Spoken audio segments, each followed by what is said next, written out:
Board Member Brydon, the floor is yours. Wonderful. Thank you so much, Chair. So I'm going to call to order the meeting of the Portland, Maine Board of Education Finance Operations and Personnel Committee. I am the chair. I think I already said my name is Sarah Brydon, and it's 4:35 p.m. We're getting started today, April 1st, 2024. So exciting. So I'm going to take a moment and ground us in what we're going to accomplish today, what we must accomplish today. And how that's going to go before we open up public comment. So we are going to discuss the fiscal year 2025 budget that was proposed on March 5th. We're going to have the opportunity to make motions to amend that budget. Before we get to that, there's going to be a presentation from staff with a little bit of information to also ground that. But what I'm going to do right now is I'm going to share my screen. Oh, and I'm going to display, where is it? Which tab is it? Okay. So lovely flow chart. Can folks see what I'm sharing? Yes. Okay, super. So for folks who are new, for folks in the community that have or have not watched this process before, I wanted to make sure everybody is really clear on what we're going to be doing and how we are going to be doing it. So this is a lot of boxes, but essentially what this is explaining is how we're going to do our work today. So we're going to, oh goodness. Okay. All right. Sorry about that. Okay. So what we're going to do is we are going to start after we've done public comment on general public comment, and after we have heard and received the information from staff. What we're going to do, I'm going to call for a motion to amend the budget. And so we're going to start, there's actually, for folks who logged into Board Docs to see the documentation for today's meeting, there are several motions to amend the budget. We're going to start going through those. So the answer several times at least will be yes. For each of those motions, there has to be a committee member who's willing to second that motion. If that is the case, we will move to a period of time where committee members can ask questions. So the committee member who's making the motion can speak to the motion, and fellow committee members can then ask that person questions about the motion. We'll have public comment on each motion that gets to this stage. Committee members will have another opportunity to discuss. There will be a roll call vote. In order for any of these motions to pass, it will need at least 3 committee member votes.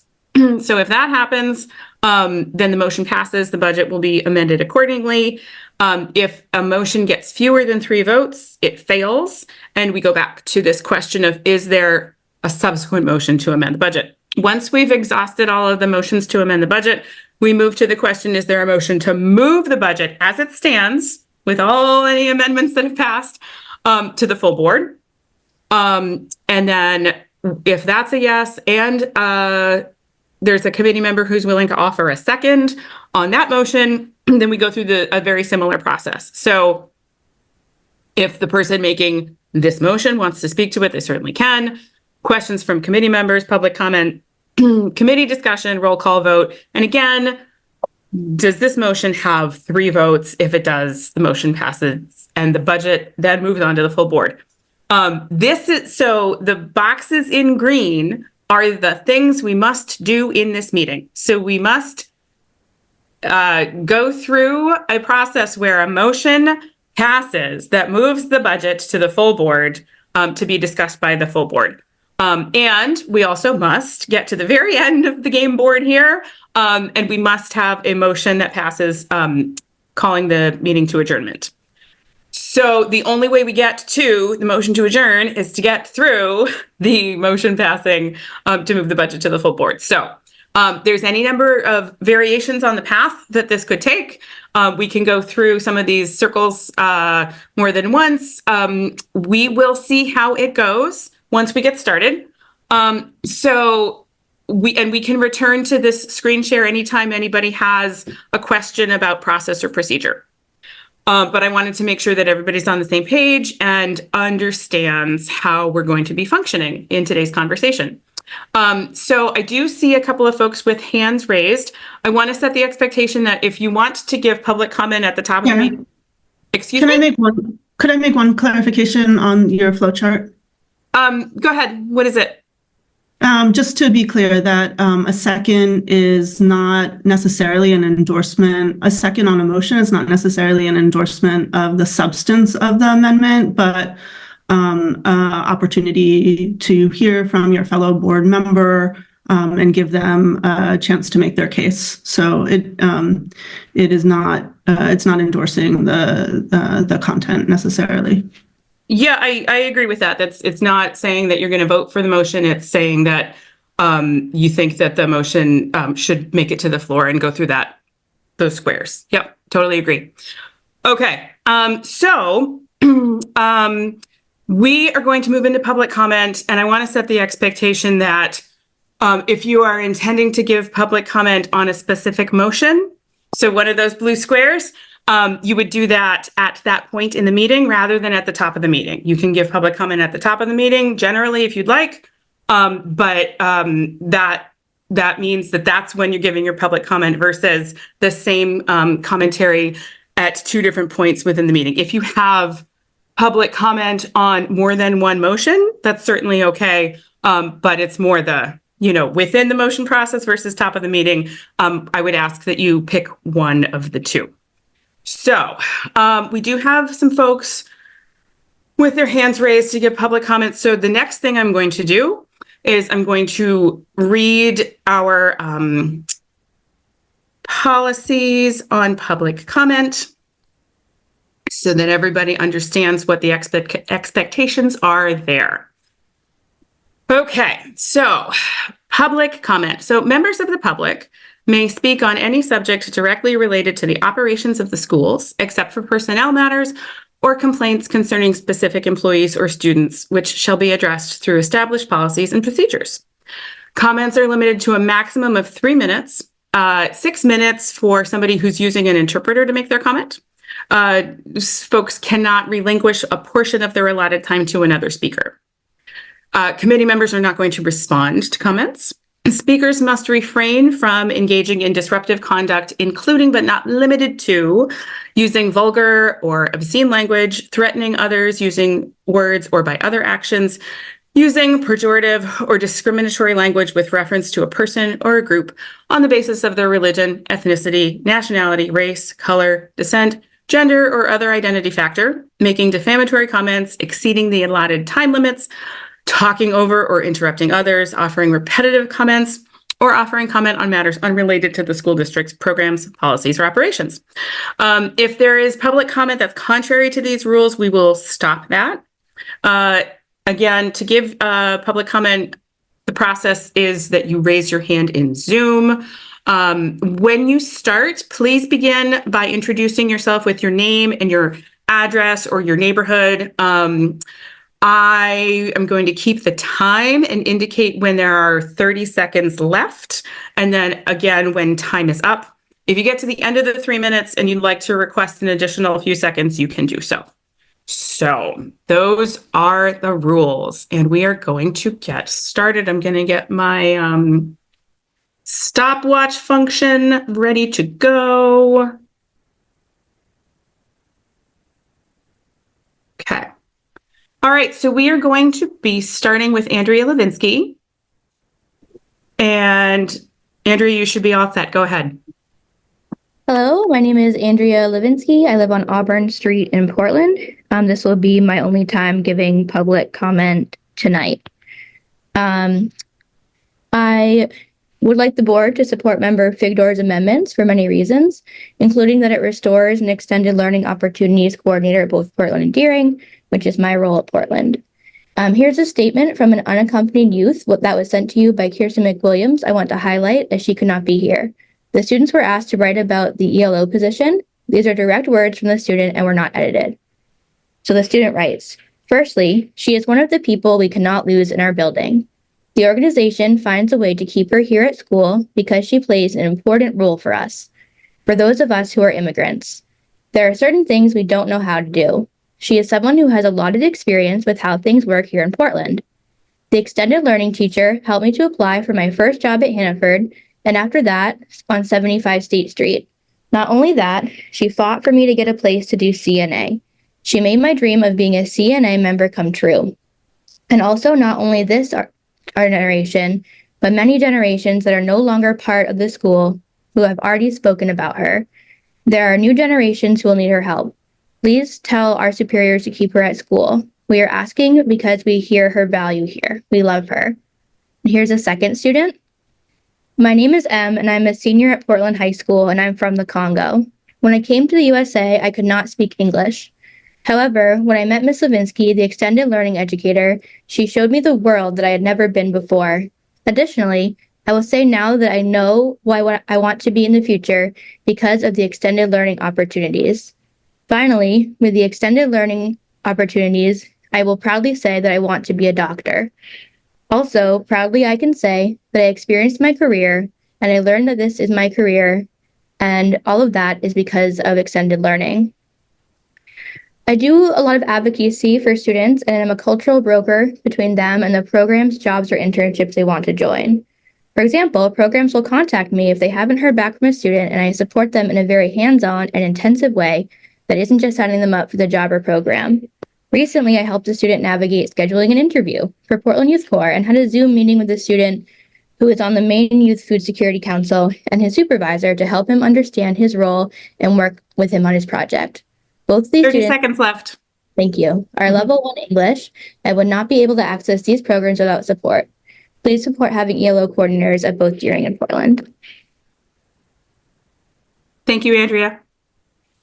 Next, we're going to go to AJ Farkas, and you should be all set, AJ. Go ahead. Thank you. Yes, my name is AJ Farkas. I live in the West End. I have 2 children at Reiki School. And I just want to say that I understand that Reiki is the second least funded school in Portland per pupil, and is one of the least wealthy schools in the district. Every dollar that we spend on students who need it, students who might be living in poverty, might be unhoused, students who might be immigrants and are learning English as a second or third language, they are going to benefit more than students who come from wealthy families. This is money that's well spent. The community as a whole is going to benefit dollar for dollar when we invest in students who are going to make the most use of those dollars. Quite frankly, it's a little bit shameful to put our money towards the students who need it the least. And I urge the board to consider the needs of our most needy in our community. Thank you. Thank you, AJ. Next, we will go to Danielle Wong. You should be all set, Danielle. Go ahead. Hi, thank you. My name is Danielle Wong. I am not a Portland resident, but I have worked at the Portland Public School District as a Make It Happen coordinator for nearly 10 years. I'm speaking in favor of restoring the ELO position to both Portland High School and Deering High School for the budget proposal of next year. The dozens of opportunities that have been established here at Portland High School are largely owed to the current ELO coordinator. The years and years of cultivating meaningful relationships between the community and the school will ultimately be lost if these positions are reduced. Eliminating these positions will directly impact hundreds of students at Portland High School. So far this year, there has been over 60 one-time program participants for programs including Law Career Exploration Panel, Box Braiding Workshop, Careers in Cosmetology, Doctor for a Day, Courtroom as a Classroom, and Maine Construction Day. There has also been 92 students doing weekly ongoing programming. 453 students have attended guest speakers. The entire freshman class completed mock interviews, and the entire senior class are completing capstone projects. These numbers are only possible by having the ELO position on site at the schools working directly with the students. Adding this position to central office will make it inaccessible and provide another barrier for students. This level of student involvement is not only a testament to the effectiveness of the program, but the person who holds it as well. Andrea Levinsky goes above and beyond in finding opportunities for students to participate in, and if the opportunity does not exist, she creates it for them. Former student Ricardo Mbuko was interested in modeling, and although that is not a bustling profession down in southern Maine, Ricardo had the opportunity to shadow a professional photo shoot, followed by participating in several of his own photo shoots, essentially building his portfolio, and was ultimately signed by a local modeling agency. His ELO experience culminated in walking the runway in his first professional fashion shoot. The opportunities are unmatched and would not be replicated by anyone in the school in the same capacity should the ELO position be reduced. Not only would this reduction immediately affect hundreds of students, but it would also affect the community as well. Businesses, organizations, nonprofits, universities, and companies would be devastated by the loss of PPSD students interning. Some have already expressed their concern of losing their connections to PHS should the position be reduced and how detrimental it would be for them. 30 seconds left. Thank you. The ELO program is grounded in the same concepts of the Portland Promise, specifically both goals 1 and 2, achievement and equity. The students who benefit most from the ELOs have fewer opportunities to participate in high quality, affordable ELOs. That is half the population at Portland Public Schools. Please consider funding the ELO position for Portland High School and Deering High School next year. Thank you. Thank you, Danielle. Next, we're going to go to Alice Shea. You should be all set, Alice. Go ahead.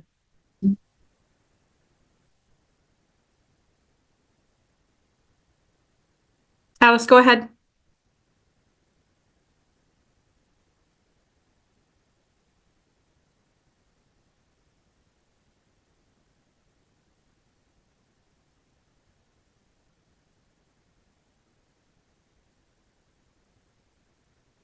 Alice, are you trying to speak? We can't hear you. In the interest of time, we're going to move ahead to the next speaker, but Alice, you're welcome to leave and rejoin and see if that helps. Jim Hall is next. You should be all set. Jim, go ahead. Hi, thanks. Jim Hall in District 1. And first of all, Chair, great flow chart. That's really appreciated, helping educate about the process tonight. I've noticed generally you seem to hear most directly from people asking for spending on a specific project. So I'm just calling in to let you know there are constituents who would generally prefer to see lower yearly tax increases without necessarily being against funding any particular program or role. And as a former educator, I do support the strategic goals, though I guess not exactly in the order you've ranked them. And in that regard, I feel the superintendent has given you a great compromise budget in a time when a 7% tax increase still means cutting services. Since you're considering an immediate response to shifting cost estimates, I would advocate for passing those potential savings back to taxpayers and generally trusting the overall distribution and daily operation of services as proposed by the superintendent whom you worked so hard to ensure was the right hire. I do at least appreciate that the amendments, they all lay out not only the proposed new expenses, but also an explanation of where funds could be drawn from. And in that regard, I find the Opperman amendment, it appears to be the most in the spirit of balance that the superintendent has set. So if you do choose to allocate more rather than reduce the tax levy, I would advocate that you adopt some consensus version of the Opperman amendment and forgo the others. Thanks. Thank you, Jim. Next, we're going to go to Luzia. I apologize if I have mispronounced, and anybody, I apologize if I've mispronounced your name. But you should be also, I'm trying to, okay, Luzia, you should be all set. Hello, my name is Luzia. I'm a senior at Portland High School and I live in the West End, and I support board member Figdor's proposal. Having Ms. Levinsky at Portland High has made a tremendous difference. Because of her impact at my high school, students have had the privilege to acquire extracurricular opportunities because of it. Portland High students, including myself, had the chance to take part in multiple internships, volunteering opportunities, summer programs, and a variety of careers opportunities. Her impact in our community has allowed multilingual students and multicultural students to learn how to swim, excel academically through making the seal of biliteracy accessible, having interpreters come into the school and make students feel included during after-school activities, and even help students who are struggling and helping their parents financially with jobs that are appropriate for their age and have reasonable salaries. It would be Portland's biggest take back to take away Ms. Levinsky's positions, stripping students from the same opportunities that allowed us to explore and understand our future careers and interests. Thank you and good day. Thank you so much. Marwa is up next. And I think you should be all set if you unmute yourself. Hi, my name is Marwa Omar, and I live in the East End. I am here in support of Board Member Figdor's proposal. I am a senior at Portland High School, and today I'll be speaking on behalf of the ELO position being cut. As a student, my decision on what I wanted to pursue in the future was greatly aided by my internship at Youth and Family Outreach. Furthermore, the possibilities I've been given have greatly aided in my success in pursuing the goals and finding hobbies I find interest in. The extended learning teacher, also referred to as Ms. Levinsky, has helped me partake in multiple internships and programs throughout high school, some being the Youth and Family Outreach and Black Joy Fund. Overall, I think having this position be cut would be very devastating and would cancel many events and programs that help many students get experiences outside the classroom and find activities and hobbies they enjoy. Thank you. Thank you so much, Mara. Next up is Emily Payton. Go ahead, Emily. Hello, my name is Emily Patton. I'm a Portland resident and a student at Portland High School. I am here to speak on behalf of the ELO program at PHS and board member Figdor's proposal. I'm incredibly grateful for the education that I've received and the relationships I have built through the Extend Learning Opportunities program and Ms. Levinsky's work. The ELO program has allowed me to do an internship at Maine Eye Center, where I was able to shadow optometrists and become immersed in the retina and cataract surgeries and procedures done in Maine. I was even offered a job. I also did an internship at the Root Institute, where I was able to work one-on-one with excellent professors and PhD students of computer science and machine learning development and biomedical engineering. The Root Institute gave me the opportunity to work hand-in-hand with researchers and develop my own research project. I learned complex scientific concepts and make connections that will last me forever. These opportunities not only helped me to discover my own interests, but also allowed me to compete for a globally competitive institution. Without the ELO program, I would have never heard about these opportunities. As a member of the Executive Board, Student Council, and many clubs and sports at PHS, I understand that financial cuts are difficult decisions to make. But the accessibility of the ELO program is able to help students of all financial, family, and academic backgrounds push themselves just a little further. If you're curious about the student experience, you can reach out to the many students that have benefited from such opportunities at Portland High School. Thank you. Thank you, Emily. Up next, we have Kirsten McWilliams. Go ahead, Kirsten. Can you hear me? Yes. Hi, I'm not a resident of Portland, Maine. I live in South Portland, but I am a 25-year veteran teacher of Portland Public Schools.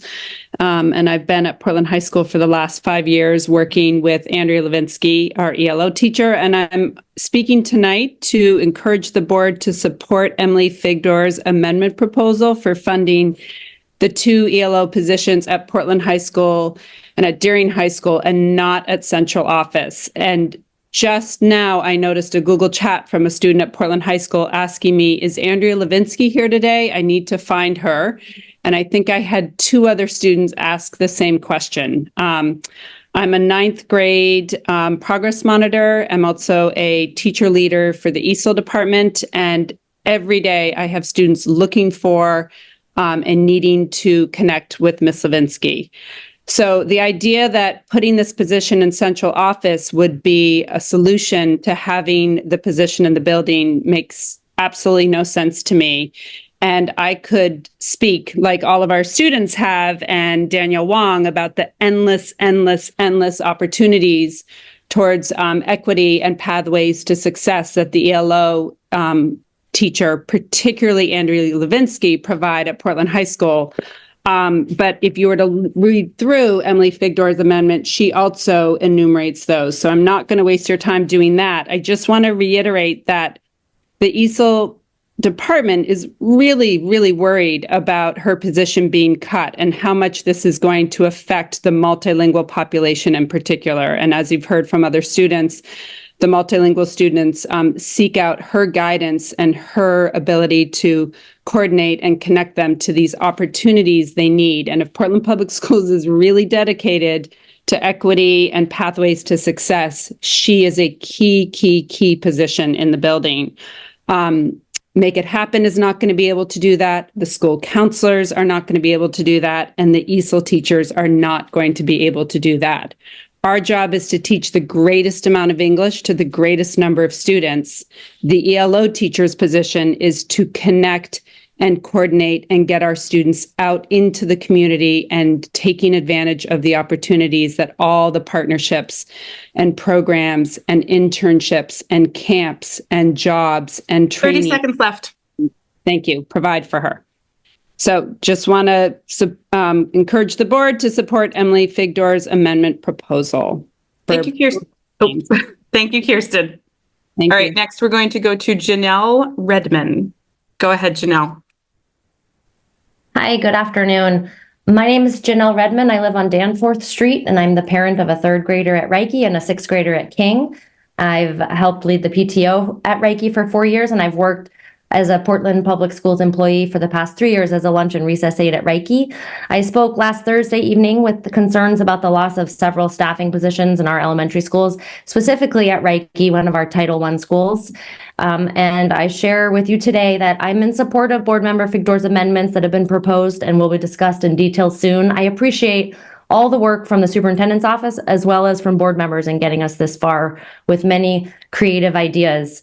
And I'd like to voice my support now specifically for the additional ed tech positions at Reiki that will help ensure the per pupil cost at Reiki is equivalent to or closer to the other elementary schools. Reiki is the district's highest poverty school, and having a per pupil cost less than last year's and lower than other elementary schools is not equitable. 20% of students at Reiki are currently unhoused, and over half are multilingual learners.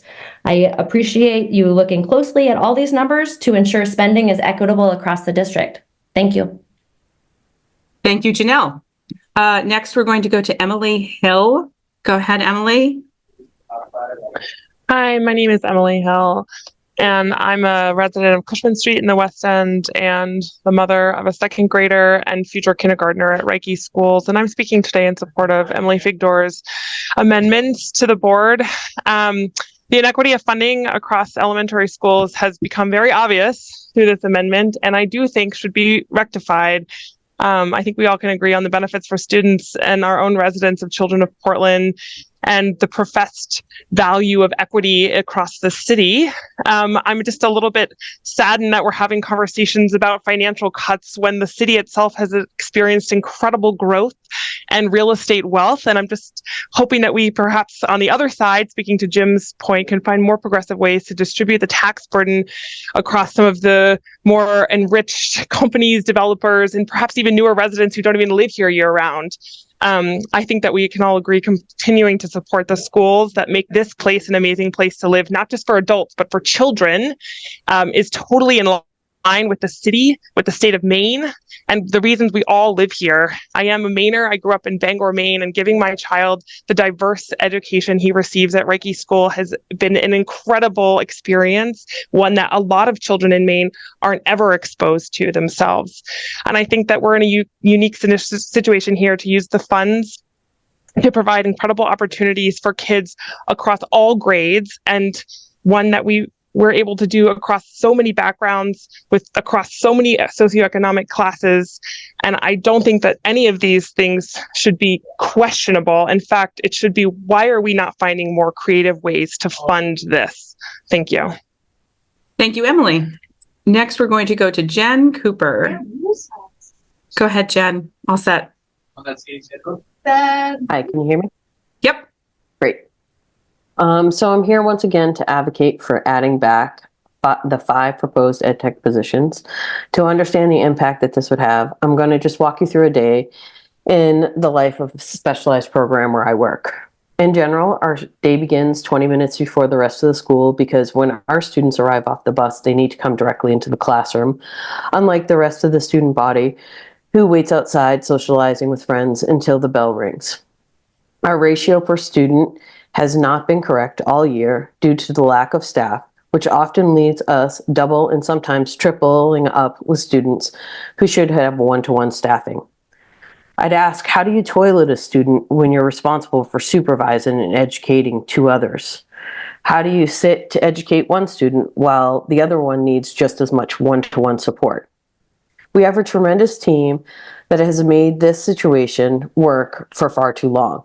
A team that hasn't had lunch breaks each day because there aren't enough staff for coverage. And after a full day, these are also the staff that hustle off to their second and sometimes third jobs to make ends meet before heading home to their own families and whatever needs come along with that. I wish that I could say that this scene that I just painted was only happening in my program. However, it's happening across the district. I would like to ask the board to start with the baseline recommendation of adding back 5 positions and pushing further. Right now, we're losing 10 positions along with many, many one-year only positions because of funding. We can't produce successful students without staff to support them, and every EdTech position is student-facing to help students succeed. I'd urge the board to hold funding to create a significant increase in EdTech wages as we begin the negotiation process. It has been pointed out that the current wages are no longer livable in the city of Portland. It was just reported that in the February home sales in Portland, the median household range is $513,000. How is an EdTech, making a base salary of $18.94, which in most cases is less than a high school student at a local grocery store supposed to make those payments and make a living?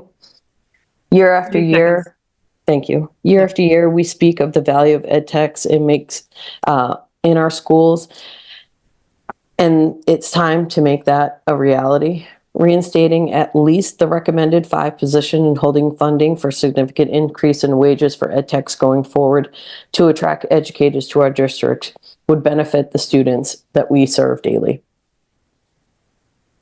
Thank you, Jen. Next, we're going to go to Zoe Grodsky. Go ahead, Zoe. Hi, there's actually 2 of us here right now. So I'm with a student and he's gonna start us off. Hello, I'm Crystal Manuel Brito. I'm a senior at Opperman High School, and I would like to advocate for the ELO coordinator position, specifically for Ms. Levinsky.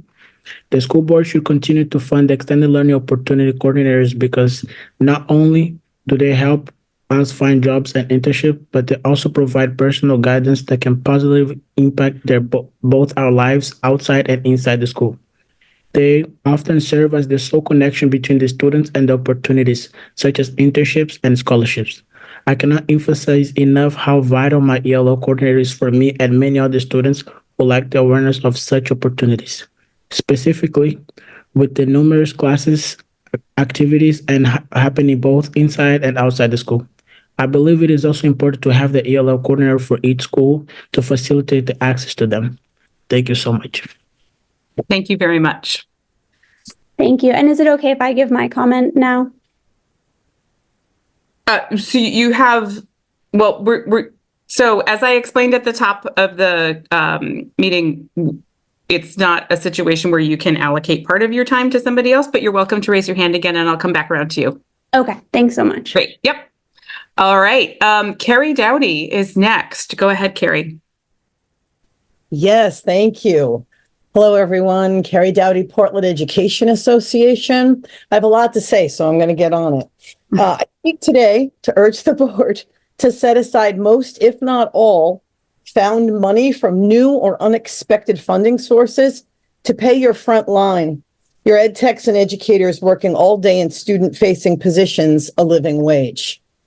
Starting salary for ed techs right now, and stay with me on this, is ed tech threes, who is the bulk of our ed techs. Starting salary is $18.94 an hour. Ed Tech 2's starting salary is $17.27 an hour. And Ed Tech 1's starting salary is $16.20 an hour. Think about that for a minute. Let that sink in. You have a passion for education as a profession. You are excited about everything you've heard about the Portland Public Schools, so much so that you are willing to relocate just to work in our schools. But wait, $18.94 translates to $663 a week, but that's before taxes or any other deductions. So let's go with around $500 a week. Where are you going to live? How are you going to pay your rent, for a car, travel, groceries? Now it becomes abundantly clear why so many ed techs work second and some third jobs. The starting salary this year for a new hire on the teacher's contract is $44,590 a year.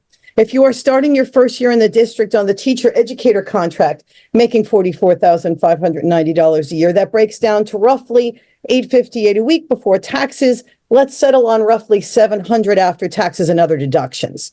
Where are you going to live around here? How are you going to pay your rent and buy food, pay for transportation? Now it becomes clear why so many people leave the state to make a living as an educator elsewhere. These are the starting salaries the district is offering those working directly with students, the people working all day, every day in the classrooms, in the hallways, in the cafeterias, inside and outside of the school buildings, starting very early in the morning before the students arrive, and often for many, many hours after dismissal. These are the people who dig into their own pockets to buy the extra school supplies, the snacks to tuck into backpacks at the end of their day. The same people who bring in extra snow pants or backpacks or sneakers for their students. The 30 very seconds. I'll go as fast as I can. The very same people that don't have time to organize and who most definitely don't have those with political influence and time lobbying and advocating for them. Yet they are the heart of the relationships with students and their families. They are the reason why kids bond to school, and they rightly so are the ones remembered. Just like I, in my advanced age, remember my fifth grade teacher, Mrs. Wilcox, with tremendous gratitude for all she did for me. But Mrs. Wilcox was a teacher in a different city at a different time. On her one teacher's salary, she was able to rent an apartment, buy a used car, and support her two children as a single mother. Carrie, that's time. Do you need a little bit more? I would love that. I don't think I'll take too much longer. Thank you. Super. Thank you. I think she even rented a beach bungalow in Far Rockaway in the summertime. Living even this modest lifestyle is no longer possible for those now entering the profession in Portland, Maine. There has been school board talk from time to time about recruiting from out of state and about retaining the incredible staff we have right now. Honestly, if you want to recruit new dynamic candidates and retain the extraordinary talent you already have, you have to pay your front line more. This new money back in the budget is an opportunity to do just that. You want to fill unfilled ed tech positions that have remained vacant for most of the year? Pay people more money. I'm almost done. I urge the board to earmark most of this money to significantly raise starting salaries as we enter into ed tech negotiations this year and negotiations for the educators next year. Do not ignore your people. At the last school board meeting, two former colleagues, two ed techs from Rowe Elementary School, were late for the meeting because they first stopped on the way to the meeting to sell their plasma. This is a true story. Do not ignore this. Pay attention to this. I urge you to take care of your frontline people and to make that your top priority. Thank you. Thank you, Carrie. Next, we're going to go to what I'm seeing is Balanby, Balanb, and you should be all set. Hello, my name is Bridget Belanda. I am a ESOL teacher at Deering High School and also coordinator for the ESOL program there, and also a former adult ed teacher. And I'm speaking today on behalf of the proposal and specifically advocating to keep the multilingual transitions coordinator position currently held by Allison Perkins. As I said, as a teacher, an ESOL teacher, currently at Deering High School, we have 17 students that will be aging out this year and 17 more coming in. It is a rising demographic, and it's essential that we have a position district-wide that is helping students transition from high school into the adult ed system in order for them to continue on their path to graduation. This is some of our most vulnerable and unsupported group. A lot of them are unaccompanied and do not have other adults in their life that can show them how they can continue their education after they turn 20 years old. And there's a huge difference between what adults need emotionally to make decisions on their education versus younger people that are just on the edge of their adulthood and what they need in order to continue their education and know what supports they need and what they need to do and their responsibility for continuing. And I would like to share just a quick example of a student. I had a student last year. Her name was Sarah. She actually arrived with us in 2019. She was a SLIFE student that had a lot of interrupted schooling and literacy challenges. She started in an ELL level 1 class at age 17, which was not going to be enough time for her to earn English proficiency in order to graduate. But she was also very resistant to the idea of going to adult ed because of the stigma that is sometimes attached to what that school is. And so it was crucial for her to have a person that could transition her from the high school program into adult ed and show her the transparent pathway. And that is what Allison Perkins has done for the last few years. She brings students and information and presentations to the high schools to give a consistent message across the district about how students can graduate, how they can continue their education beyond 20 years old and beyond their high school. I saw Sarah threatened to drop out of school, but then once she met Allison and was able to understand what her path could be after turning 20, she completely turned around. And now I would love to say that she is now at adult ed with a full schedule on track to graduate. And that 100% would not have happened without 30 seconds. There. And it's really important to have that person that can continue checking in on them. We don't have the capacity as ESOL teachers, as guidance counselors to continue following up with students after they leave us after they're 20, and they need that bridge that can guide them in their transition. And without that, we will lose a lot of young people that will not be able to complete their education, which is their main goal for coming to this country. So I strongly advocate for keeping that position at the district level. This is a demographic that is only growing. And Bridget, this is the end of your time. Do you need another 10 seconds? This is a systems-wide approach that we need, and it can only be accomplished through this position. Thank you for listening. Thank you, Bridget. Next, we're going to go back to Alice Shea. Try again, Alice. Hopefully this works. Hopefully you're all set now. Can you hear me? Yes. Oh, that's great. Thank you so much. Yep.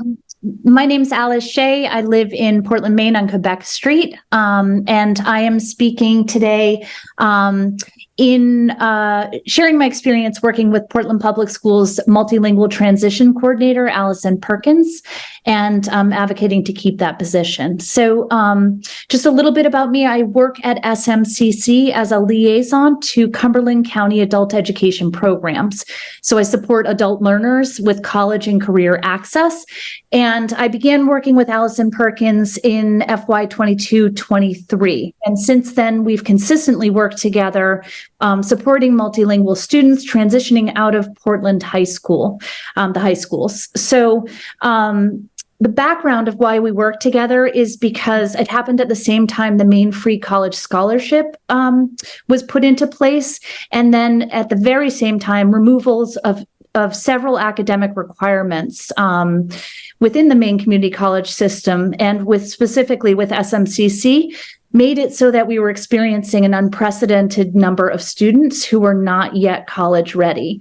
And unfortunately, many of these students are multilingual learners coming out of Portland Public Schools.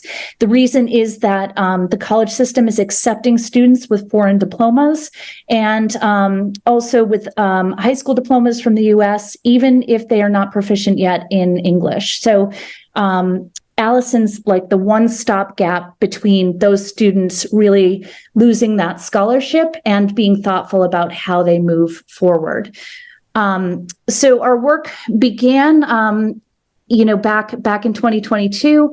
And the scholarship, Maine Free College Scholarship, is a wonderful opportunity for many graduating Portland Public School students. But the multilingual students are being disproportionately negatively impacted by it if they are not ready.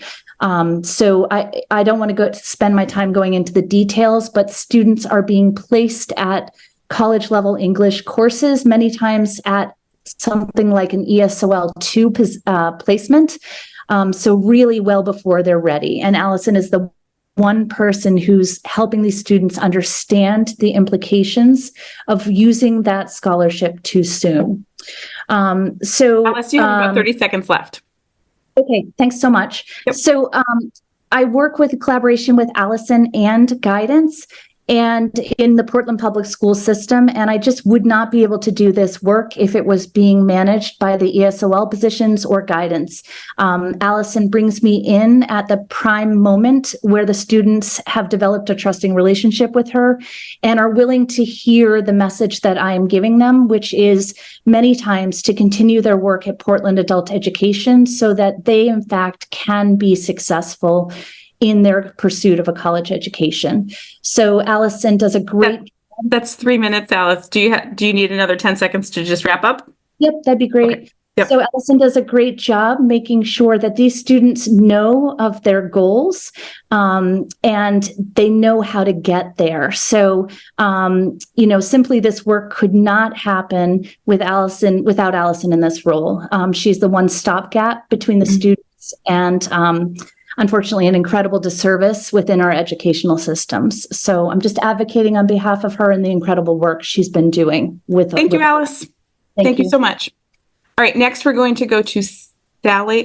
Where's my mouse? Oh my goodness. Okay, Sally Wood, go ahead. You should be all set. So, am I unmuted? We can hear you. Yes, go ahead. Great. First of all, I want to thank you guys for being on the school board or whatever it is you do. I've never sat in on one of these meetings and I'm so overwhelmed and impressed, and also by everybody who is speaking. I am speaking in honor of Andrea Levinsky, who is basically, I call it the internship coordinator over at Portland High School. I have never met Andrea. I only know her through the 8,000 emails it feels like I get describing all the different opportunities. I think a lot of times what happens in communities is we get very siloed in our own little world, and I definitely true for high school students. So the idea that she opens the door to all these different opportunities and all these different institutions is remarkable to me. Sorry, people in my house are yelling. They don't realize that I'm standing up for things right now. But I think it is just remarkable. Anything that gets students out into the community so that people can realize how wonderful young people are. I also feel like I am an intelligent, resourced human being, and I would not know how to get my foot in the door on any of these internships, from lobstering to Planned Parenthood to Little Chair screen printing. I need Andrea. I wish she was in my life to help me get an internship somewhere cool, because I think it does make all the difference, and it also separates Portland High. I've never seen this position before, and I say it rocks, and good job. Let's keep it going. Thank you. Sally Wood is done. Thank you, Sally. All right, next up, we're going to go to Sarah Madden. Go ahead, Sarah. All right. Hi, good afternoon. My name is Sarah Madden, and I live in the West End on Holton Street. And I'm the parent of two kids at Reiki, a kindergartner and a second grader. And I'm in favor of Board Member Figdor's proposed amendments for many reasons. In particular, I support that Board Member Figdor's amendment adds one teacher equivalent position at Reiki and also at Talbot, and two ed techs at Reiki. So I'm concerned about the details showing that Reiki could lose several positions without this amendment. Like 53% of students at Reiki are multilingual learners today, and half that group have just started learning English. And Reiki is our highest poverty school in the district, but we spend the second least per pupil there, including with a small adjustment in staffing. I really want us to do better. And I've seen the incredible impact the ed techs have at Reiki, including supporting some of the most needy students, including for students in my kids' classrooms. And at times that support is already hard to get because the needs are so great. So the proposed cuts would make that so much more challenging. It's just really critical support at Reiki. And these positions are essential to help close the gap with our very diverse student population. And the loss of the support would directly impact everybody at the school, the students who need the interventions and extra support, as well as their classmates. And I know this budget process is so difficult and there are many trade-offs throughout, and I'm strongly in favor of these amendments that Board Member Figdor is proposing. I'd also encourage us to find even more creative ways to fund these types of roles across all the schools because they're so critical. Thank you very much for your time. Thank you, Sarah. All right, next we're going to go to Tess Naselovich. Go ahead, Tess.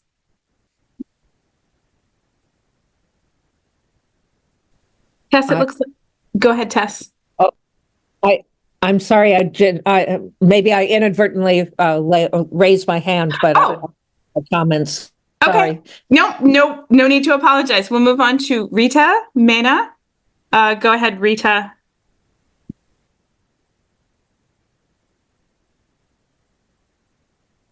Rita, if you'd like to give public comment, you can unmute. Yes. Can you hear me? Go for it. Yes.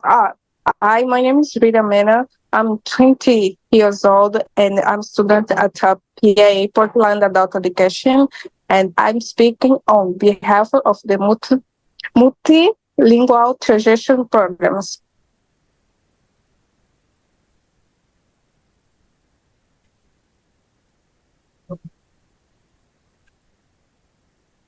Rita, did you have more that you wanted to say? Oh, yes. They just asked me to introduce myself. Yeah.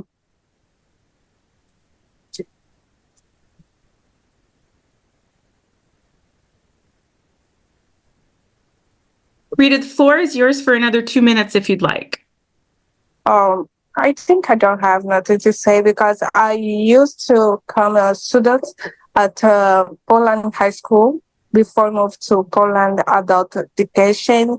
And I think I got a good experience because my first language is Portuguese, and I learned a lot of being a student at the Portland Adult Education. And I'm so grateful for that. And every day I still improve my English because I know I can make more better.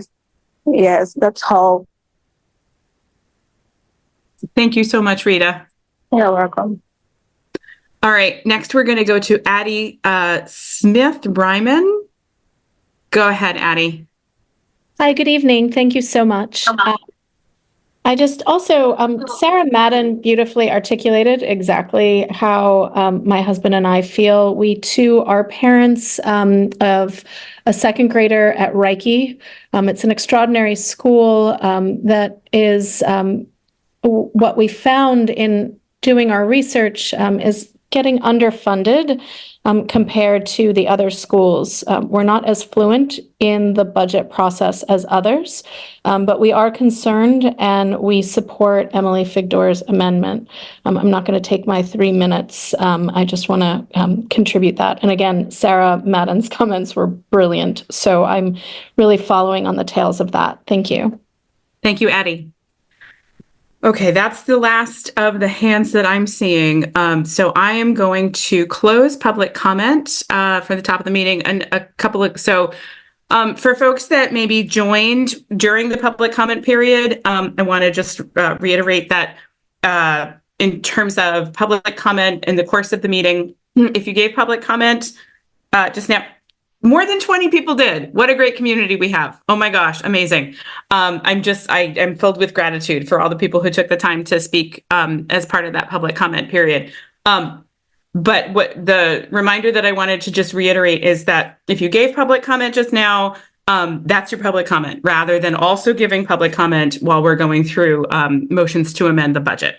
The other thing that I forgot to say at the very top of the meeting that I want to make very clear, Sometimes in these committee meetings, we have a time constraint of 90 minutes. That is not true tonight. So, we are going to spend as much time as we need to get through that flow chart. We're going to do it. And that it probably will take more than 90 minutes, but I just wanted to make that very, very clear for folks.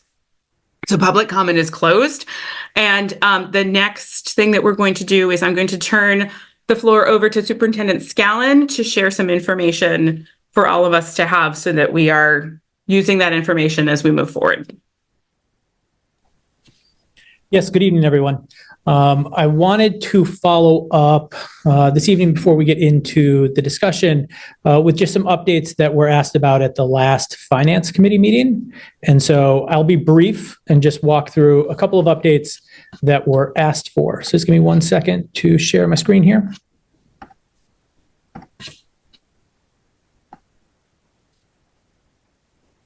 Great, I think everybody can see that.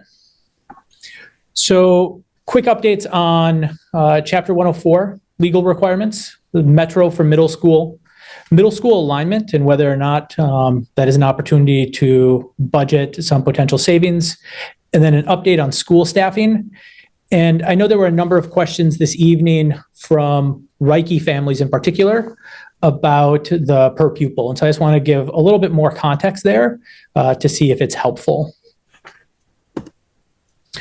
My recommendation is before making changes to Chapter 104 that staff get a better understanding of the legal requirements, align funding, and to engage our community in that conversation. First, in terms of reaching out to legal counsel, they did recommend moving slowly and reviewing both the state law and the aligned plan that the district is required to regularly submit, I believe on an annual basis. They also highlighted that the district receives reimbursement for Chapter 104 expenses, and myself and the finance team just need to do more research to determine how that is captured and where that shows up in our special education reimbursement, if it's there or somewhere else. And then my just recommendation is recognizing that anytime we make large programmatic decisions, if we can, we should engage the community. And so this seems like one where there's a number of individuals that participate in Chapter 104, and it would be worthwhile to go through a community engagement process in that. And that's something that's going to be a theme of the first 3 slides. Second, we have started to do some research around the question of moving middle school students to Metro. And our recommendation is, again, that we go a little bit slower on this because there may be not only additional savings, but perhaps equity enhancements if we're able to look at things such as eligibility distances and the start and end time for schools. Metro has projected that it would cost between $61,000 and $91,000 for our students to ride. They've also said that they would need the middle school start times to be at least 50 minutes different than our high schools. Right now, they're pretty close, and so there would need to be an adjustment. That could mean that we move to 2 tiers of bell schedules, which would lower the stress on transportation. That's not something that we have the capacity to do right now. But that is something that our transportation proposed budget would allow us to look into and then consider for a future year. Recommendation is also that we consider adjusting the 2-mile requirement for transportation eligibility. Again, that is one where if you're in the middle of winter in Maine and you need to walk 2 miles for school, the idea of perhaps adjusting that so that all students qualify and whether or not we could then change the 1 mile for elementary school, there's a lot of questions there that would be worth digging into. And then the same thing, just a recommendation based on conversations throughout Listen and Learn, that we take the time to engage our community and to understand how this would work. I think there's real opportunity here. And I say that as a parent of a 5th grader going into 6th grade, right? But I also have, some of the same wonderings of what it would look like. And so I think there's an opportunity here to really engage our community and to land in a good spot that is part of the work next year. The third area is around this question of adjusting our middle school model. Right now, our middle school model is designed for 100 students per team. I'm a big proponent, and the research consistently says that at the middle school level, the idea of building a community where students feel seen and known is essential. And this type of model is really key for that work. And one of the challenges is that our model currently is designed for 100 students per team.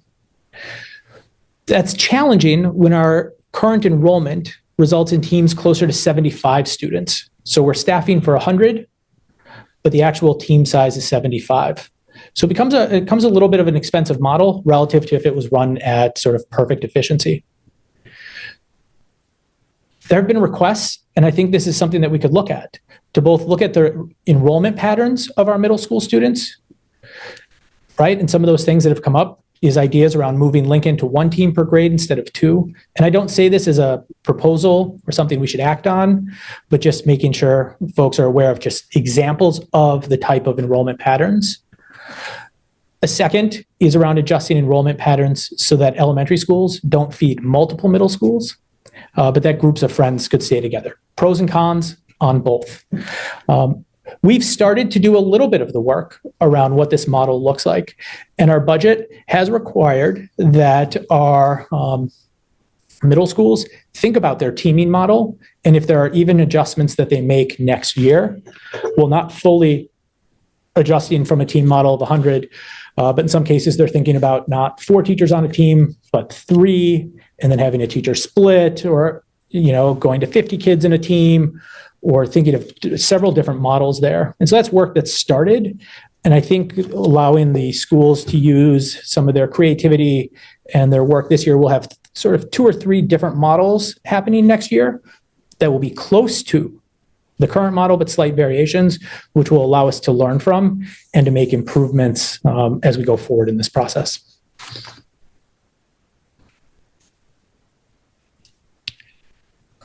Recognizing that there was a question as well about staffing projections and how they've been adjusted. We continue, since presenting our budget, since months before presenting our budget, have continued to work with our school leaders to talk about trade-offs and about how they may adjust. Changes are based on corrections of minor errors, small changes based on school context, that may be changing from a 1 in guidance counselor to a 1 in social worker, to our continued monitoring of anticipated staffing needs based on enrollment projections. This is looking at the number of multilingual learners that a school will have and what the right staffing count is, or the number of students with IEPs in a specialized program, and making adjustments there.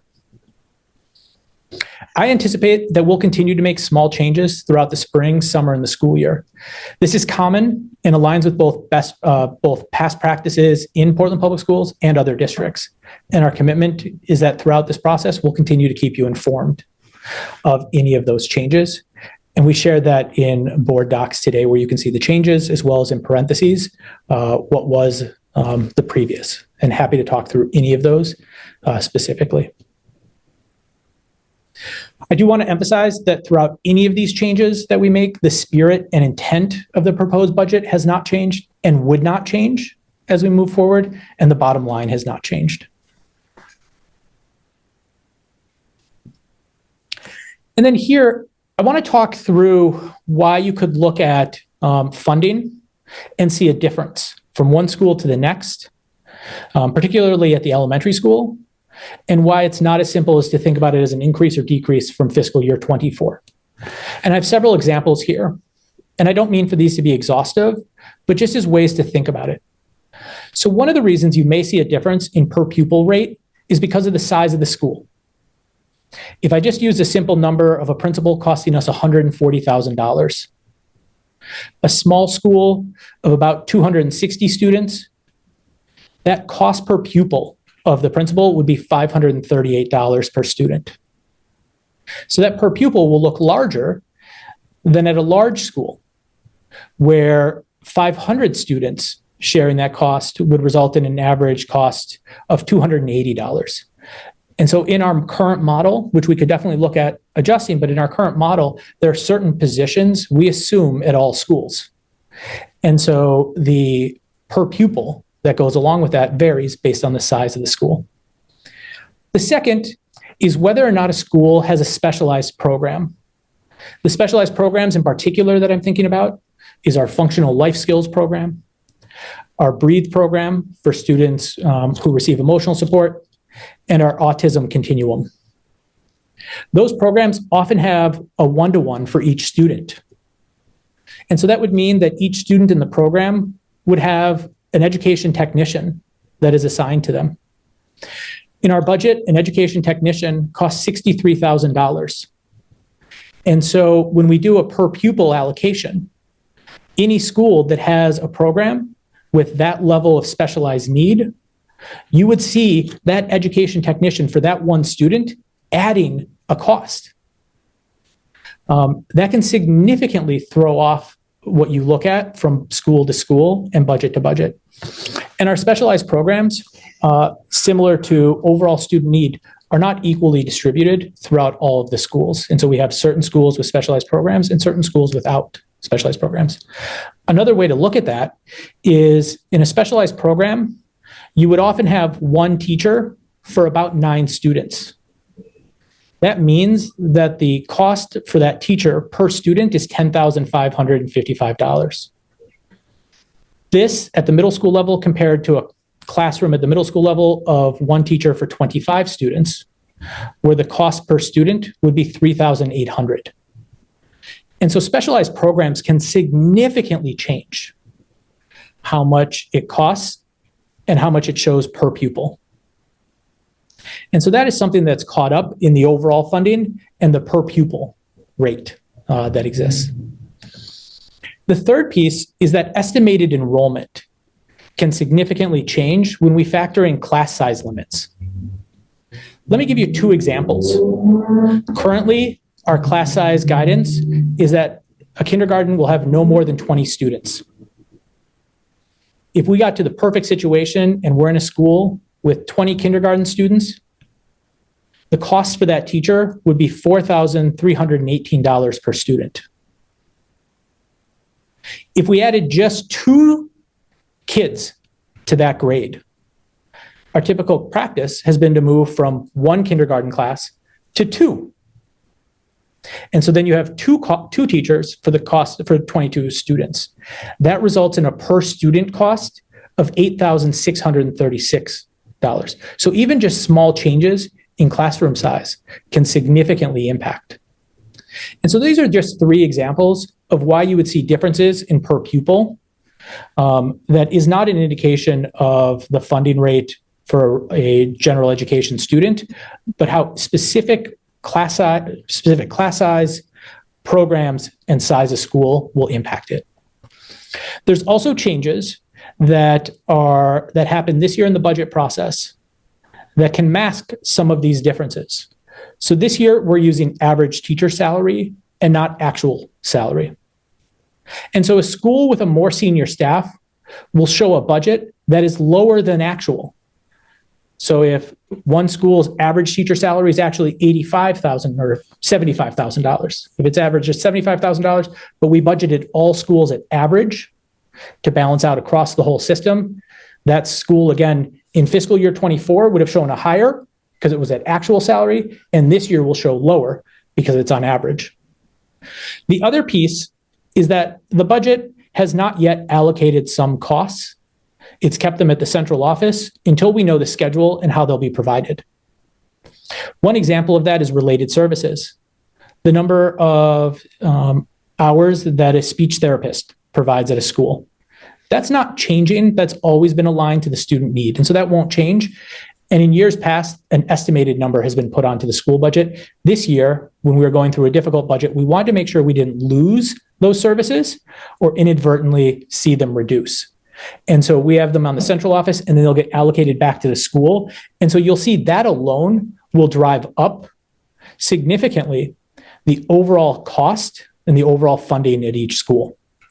Another example is that we have unbudgeted costs where we're intentional to share resources asymmetrically, depending on the need of the student population. So as a district, we house 3 social workers that are focused on McKinney-Vento, supporting our unaccompanied or unhoused youth, right? And so these are supporting homeless students. This year and continuing into next year, we have a full-time social worker that is dedicated, I think, 80% of their time at Reiki to provide support with that student population. That's a cost that does not show up in the budget for Reiki, but is a cost that we know is allocated there. And so we're thoughtful about how do we use central office costs to also address needs that vary from the student population. So recognizing this all, there's still a question about how do funding differences get monitored throughout the next year.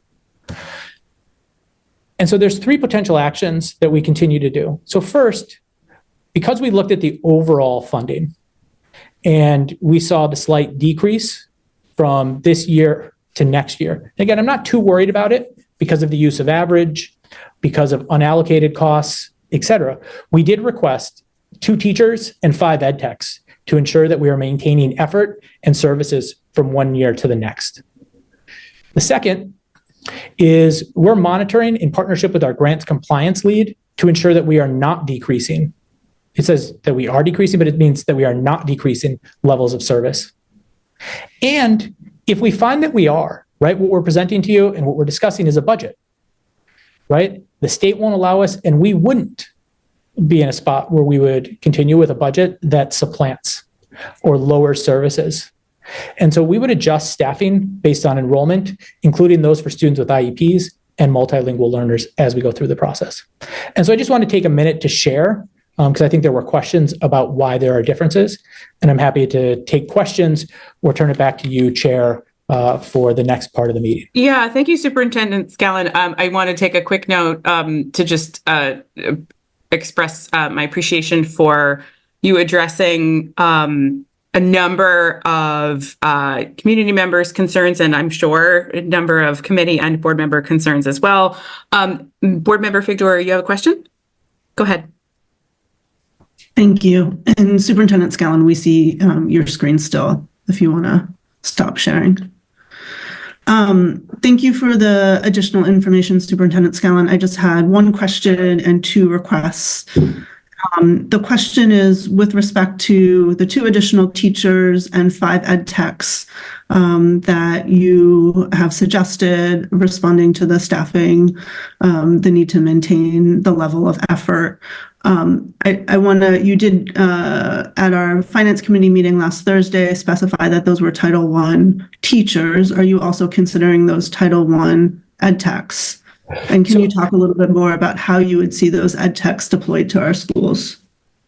So yeah, just to clarify my own language on it, the full budget for title funding is included in the proposal. And so while I'm referring to it as a title person, that's probably like an oversimplification. So what I talked to the Reiki leadership team with as an example is that we were going to run the numbers like we did, and that we would then come back to them and share what we found and have a talk with them about how they would want to use that additional staff member.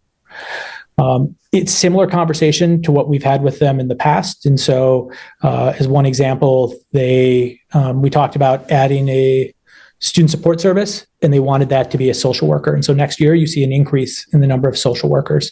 We talked to them about school climate, and they requested the additional climate person. So that's why you see that they have 2 climate, and other schools at the elementary level, no one else has 2. And so I think we would ask them, and we would ask the individuals at Talbot how they think it's best used, that position, and we'd do that.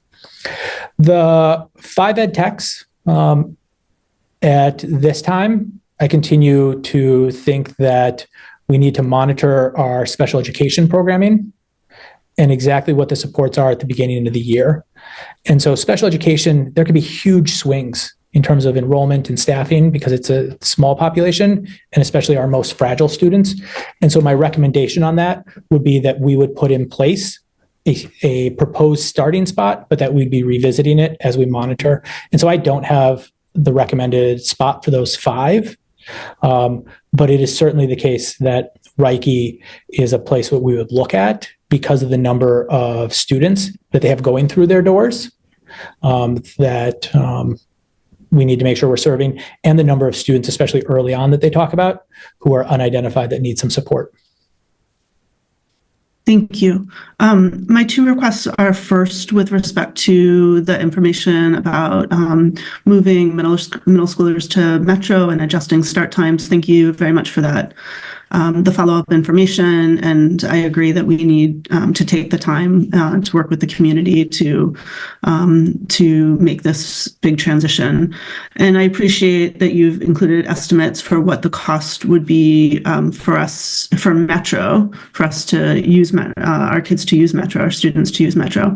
I'm wondering if it's possible to provide us, and again, I understand the complexity, but I'm wondering if it's possible to provide us a general sense of what the savings would be for us not to transport middle schoolers to and from school ourselves. And again, I understand that we have some special ed middle schoolers and others that will continue to transport, but for the vast majority of middle schoolers. So you've looked at the cost to Metro, to move them to Metro. I'm wondering what might be the savings for us not transporting them.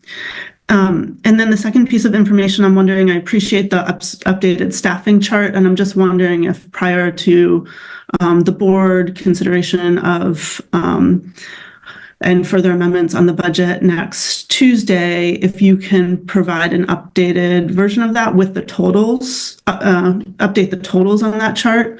I appreciate having that. It's a little hard to make sense of. I think the totals are not updated. So just as another piece of information, I'd appreciate having that updated information, and definitely understand that the specifics will change over the course of the year as the situation changes. And this is just a snapshot in time and our best understanding given the circumstances we're presented with now. So that is all. Thank you so much. Chair, is it all right if I respond real quick? I was just about to say thank you, Board Member Figdor, for the questions. Superintendent Scallon, go ahead. Yeah, so on the question of the update on the staffing, I think we could definitely do the totals, and totals by bargaining units, probably the best way, I think, to get a high level piece. So we could definitely do that. We did submit and post in board docs today just an updated one where the totals were adding up on each of the groupings. It just happened that the formulas, when someone put in the parentheses, it didn't update. It zeroed them. So we can definitely do that. On the transportation piece, I would just love to actually talk a little bit more offline on exactly what would be helpful there, because I think there's probably something we could do very quickly, but I'm not sure if it would be helpful, because every bus that we take offline, we could probably tell you what that savings is. But in terms of the total number of buses we take offline, I don't think we could do that between now and the 9th and be close to accurate, just because of special education, complexity, McKinney-Vento complexity, et cetera. Okay, and the reason why I'm asking is just so the board might get a better sense of what the potential savings might look like for next year, for fiscal year 26 and beyond, as we're thinking about using our reserves this year. But if it's not possible, I hear that. But if there's a way to get a general ballpark, I think that would be very helpful. Thank you. Board Member Opperman, go ahead. Thank you, Chair. Dr. Scallon, just a clarification on your 2 teachers and 5 ed techs. Those are not currently in the budget. Those are recommendations to be added back into the budget. Am I correct? Correct. Okay, that's it. Thank you. Okay. Any other questions about the information Superintendent Scallon just shared with us? Okay. So I am going to share my screen once again. I'm going to share the whole thing. Let's see. Okay, here we go. And so many tabs open. So what I'm going to do is I'm going to remind us of the process that we're going to be following. So we're going to start with a motion to amend the budget, and I'm actually going to make a motion to amend the budget accordingly. So this is in board docs. And this was circulated. I don't think you can make the first motion. I think you have to open it up to board members to make a motion.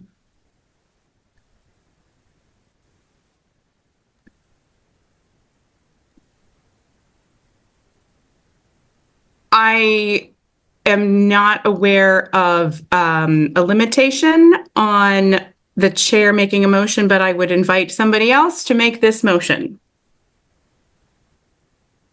Well, I would going to move to make a motion to consider my 3 amendments. And I do think it needs to be in order of board members raising their hand to do so, and not it's not a preference of the board of the chair. Okay, so Emily, are you making a motion to consider all 3 or a particular amendment? I am. Okay. Do we have a second?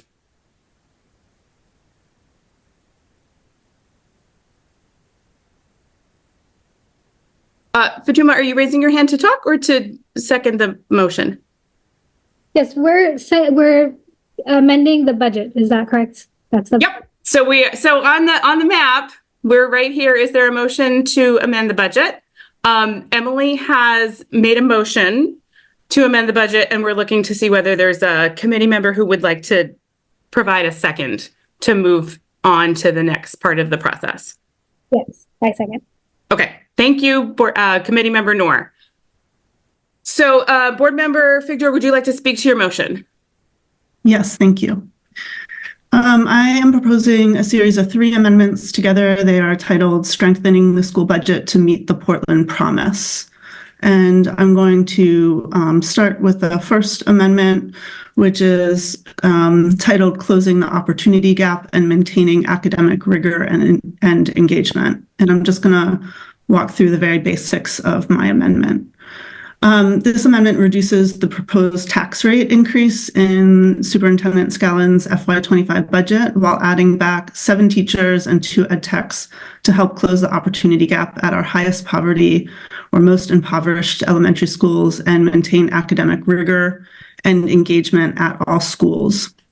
All positions are paid for by updates the superintendent has made to our calculation of staff benefits and implementation of the new paid family and medical leave law.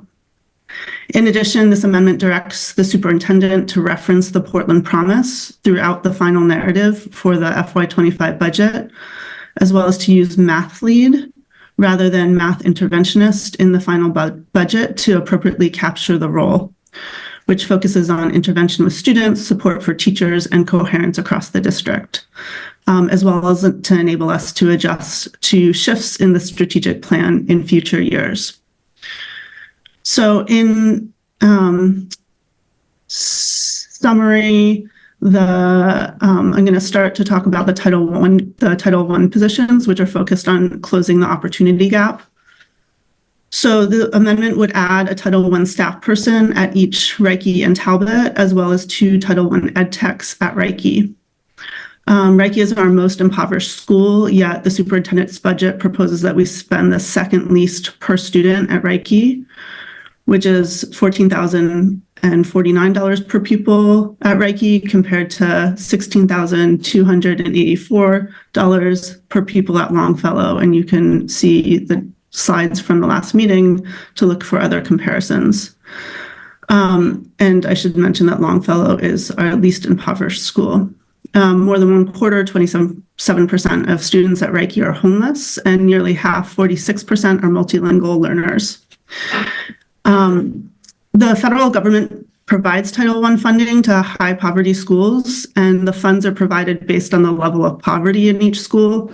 Our 4 high poverty schools are Reiki, 77% poverty, Talbot, 73% poverty, East End, 71% poverty, and Presumpscot, 60% poverty. Again, those are our 4 most impoverished schools.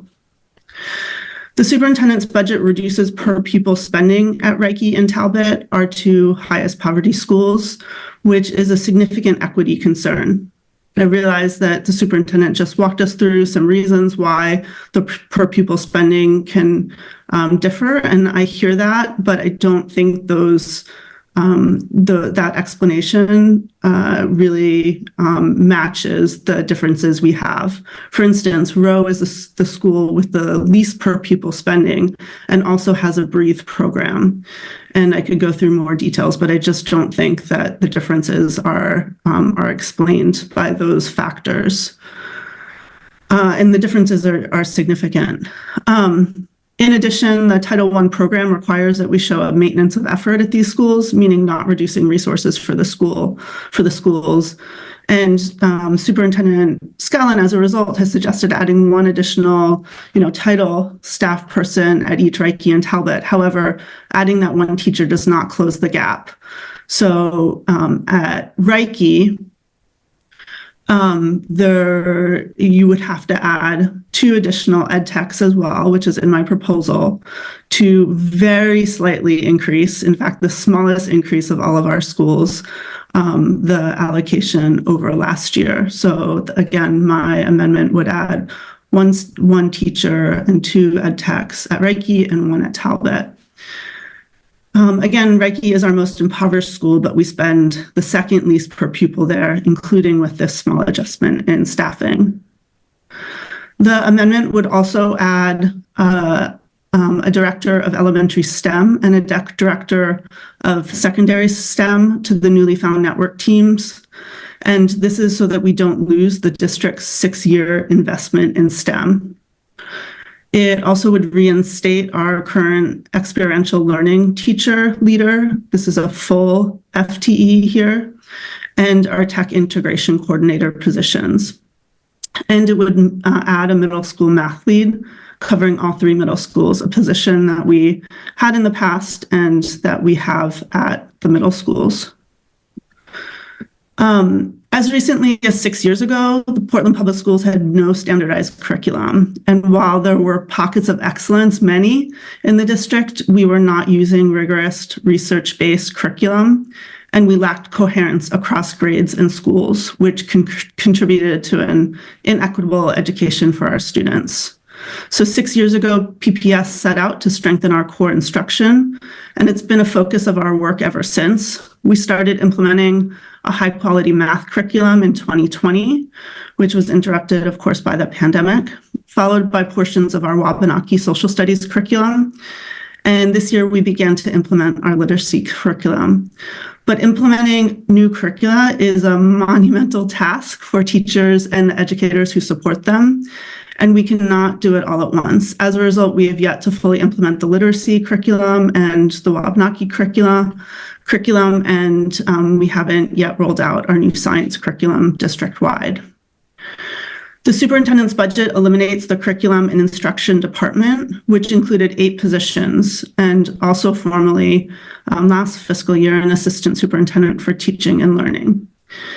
These positions included a director and content leaders in math, literacy, science, Wabanaki studies, and Black history, experiential learning, technology integration, and a mobile maker space teacher leader. The superintendent's budget replaces those 8 positions with a director of elementary academics and a director of secondary academics, and it retains the Wabanaki Studies Black History lead teacher. The Foundation for Portland Public Schools has agreed to cover the mobile maker space teacher leader. So those 2 new directors of academics cannot possibly support the entire district in implementing curriculum in all of the different content areas. The years of work, deep investment, and opportunity for our students will be lost. So this amendment proposes adding a director of elementary STEM and a director of secondary STEM. The director of elementary academics and director of secondary academics positions in the superintendent's budget would become the director of elementary humanities and a director of secondary humanities. So taken together, there would be a director of elementary humanities and a director of elementary STEM on the elementary network team, and a director of secondary humanities and a director of secondary STEM on the secondary network team. These staff would help give us the capacity to carry forward the work, investments, and promise of the rigorous curriculum across content areas that our students need and deserve. The amendment would also reinstate our experiential learning teacher leader to a full FTE as it is now, and also our tech integration coordinator. The experiential learning position is central to our Wabanaki curriculum and commitment. We cannot teach kids about developing a deep relationship with place, which is central to the Wabanaki curriculum, without taking them outside the classroom. And the tech integration position is critical to our ability to maintain students' data privacy, equip our schools with the tools to provide a 21st century education, and prepare our students to succeed in a world increasingly driven by technology. A technology audit performed for the district recently showed that we are woefully understaffed in this area as we compared to comparable districts, including with this position. So lastly, the amendment adds a middle school math lead, similar to what we had in the past. The position would work with across the 3 middle schools to support our students who need more help learning grade level content and support our teachers in implementing the math curriculum.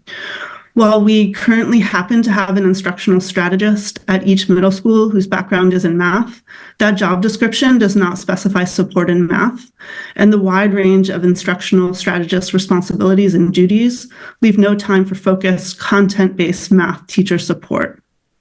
And while the superintendent's budget adds an interventionist at each middle school, that new role will need to focus on literacy as per our district priority. We have been without a middle school math lead for the last 1.5 years, and it shows painfully in our data of classroom observations,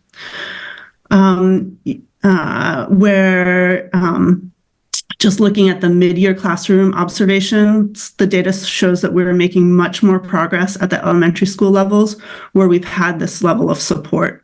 So 78% of our elementary classroom teachers are approaching or meeting quality implementation of the curriculum compared to only 18% of classrooms at the middle schools. Again, that's 78% of elementary classrooms are meeting or approaching quality implementation of the math curriculum compared to only 18% at the middle schools. So that is an overview of my first amendment.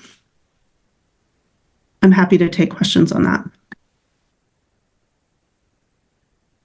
Mute. Hello. So Board Member Opperman, are you raising your hand to get in the queue for the next motion, or did you have questions about Board Member Figdor's? I have questions, but I have comments, questions, and one question I'd have, and Member Figdor might be able to. Would this be the appropriate time to table your amendment until the end of the discussion? Because I think you've gone into a lot of details that are compiled, and I would really like to see things torn apart a little bit better. That's one, and you can answer that question in a minute. The other thing is, I respect your laser focus on your school. I mean, I've been supporting Roe, particularly because it's within my district, although I've been to other schools and supported them. But in my understanding of what has gone on with designing and creating and desiring strong curricula, which I will not argue that the curricula are not fantastic at this point, the implementation has not happened. And as a teacher, in high school, but as a studier of teachers in elementary school and talking to teachers in Portland, piling up and creating more organization that would then pressure elementary teachers immediately to accomplish everything is inhuman. Going and with what Carrie Dowdy said is without designing increased time for those teachers and a much larger salary, I think that adding administration to whether it's adding it to the central office or adding it to the individual network teams is not appropriate at this time. Not to say that it wouldn't be appropriate at another time. I also think that by talking about the things that have been changed and missing from previous administrations where we had a lot of stuff in central office, leadership is critically important. But again, there are studies, one I'm intimately familiar with, when a large organization at a central office at a distance from the classroom, well-intentioned, is not as effective as ones that are in close contact with schools and consequently and the classroom. And that's why I do like the reorganization plan because that gets at that problem. So Board Member Opperman, sorry to interrupt you, Board Member Opperman. So just to sort of reorient, so like right now we're in clarification questions. Yes. I wanted to clarify. Sure. So if you have other clarification questions, for sure. It was just so much of what I heard we tried to get rid of in the lack. Anyway, I'll talk later. But the question have. We're going to come back around to committee member discussion. No, can we table? Can we table this? At what point can we table this motion? So right now, so as the chair, I'm going to say what we're going to do right now is we're going to continue through I worked hard on this process flow. We're going to follow. So rather than tabling any motions, we're going to work the process. And so Board Member Figdor, go ahead if you'd like to respond. If I can respond to Ms. Opperman's, Dr. Opperman's question / response discussion. My addition of a director of elementary STEM and a director of secondary STEM is within the new structure.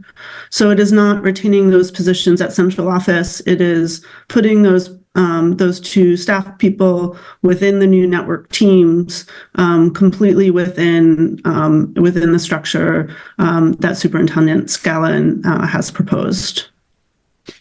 And again, it's so that we don't lose the district's 6-year investment in STEM. And it's completely recognizing that the district priority this year and next year is literacy. But if we lose our 6 years of investment in STEM, and the strategic plan has us coming back in 2 years to focus on math and in 3 years to focus on science, we're going to have to build up that work again, and it is not going to be easy. And so let's maintain what we've built and support our schools and teachers and students with the curriculum that they have so far. Okay, is your hand just up from before, Board Member Figdor? Okay, super. Thank you. Okay, other committee member questions for Board Member Figdor on her motion? Board Member Noor, go ahead. Yes, so I just wanted to clarify the math lead position. Is that a combination between math interventionists and math coaches? Is that, and it's going to be just one over the 3 schools, middle schools? Yes, and that's what we've had before. So before we used to call them coaches, but the coaches were doing, they were both supporting students and both supporting teachers and supporting students. And so we've moved to interventionists. My assessment is math lead is is more accurate in capturing the work that is both student facing and teacher facing. Right now, our focus is going to be more student facing, but also supporting teachers where they need it, and working across the district to ensure that we have cohesion. And then just bottom line too, right now, all of our math coaches are having to reapply for their jobs in 2 years. Are we going to cause those staff to reapply again as math becomes the priority? I don't think that's a way to manage staff. But in the past, we had one middle school math lead, and it works because if you think there are 6 middle school math teachers per middle school, so it's 16 teachers overall, and it's been a successful model in the past. But when you look at the data and you see that 78% of elementary school classrooms are making a lot of progress on implementing the math curriculum, and only 18% of classrooms at the middle school level, you see how important it is to have that level of support in the buildings. Board Member Noor, did that address your question? Thank you. Okay, super. Board Member Figdor, I have a question. So I'm hoping you can clarify. So if I understood correctly, you made the motion to move all of the 3, but you're discussing one. Can you discuss the other 2 so that we can get all of our clarification questions out on the floor? Sure. I just wanted to pause, give people an opportunity before I launch into the next one. So launch away. I will try and do so as quickly as I can. Thank you. So the next amendment is called Fostering Belonging, and this amendment restores to our FY25 budget 4 full-time positions and 3 half-time positions in our current FY24 budget. And these are focused on student mental health, fostering belonging, and preparing and empowering our students. All positions are paid for by billing Maine Care for services provided to students, as we have done with success in the past, and which offers even more promise in FY25 and beyond, since the state is simplifying the reimbursement process. So I will just very quickly tell you the positions. They include the Make It Happen Middle School Lead, which is a half FTE, currently a half FTE, would remain half FTE. The Special Education Transition Coordinator, the Multilingual Transition Coordinator, which is a half FTE, as well as the current ESOL and World Languages Specialist, which is a half FTE. So that's one position total. The clinical coach and an extended learning opportunities coordinator at both Portland High School and Deering High School. These positions are paid for by budgeting $500,000 in Maine Care reimbursements. So in FY20, Portland Public Schools started the BREATHE program, which, as we all know, is school-based programming for students with emotional and behavioral needs. And at that time, we ended our Bayside Community Learning Center day treatment program. COVID hit that March, but we still recoup nearly $430,000 in Maine Care reimbursements from the state that year. Again, even though we didn't have a full school year, we still recouped almost $430,000. The superintendent's proposed budget did not include Maine Care reimbursements, and the superintendent now recommends that we add a staff person to manage the reimbursement process, which is a position that we didn't have in the past, and also budget $300,000 in Maine Care reimbursements. And the state, as I mentioned, is currently modifying the Maine Care reimbursement process to make it easier for districts. So I just wanted to say one other thing is I included in my amendment a chart looking back over recent years at our Maine Care reimbursements, and over the last 5 or 6 years, we averaged $366,236 per year in Maine Care reimbursements. So with an easier reimbursement process and a staff person dedicated to putting in strong systems, To do the required documentation, this amendment conservatively budgets $500,000 for Maine care reimbursements.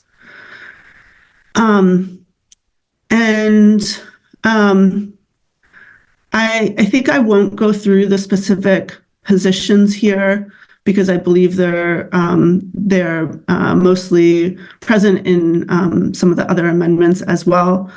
I do want to, the one that isn't included elsewhere is the ESOL and World Languages Specialist. So I'm just going to run through why I included that in my amendment.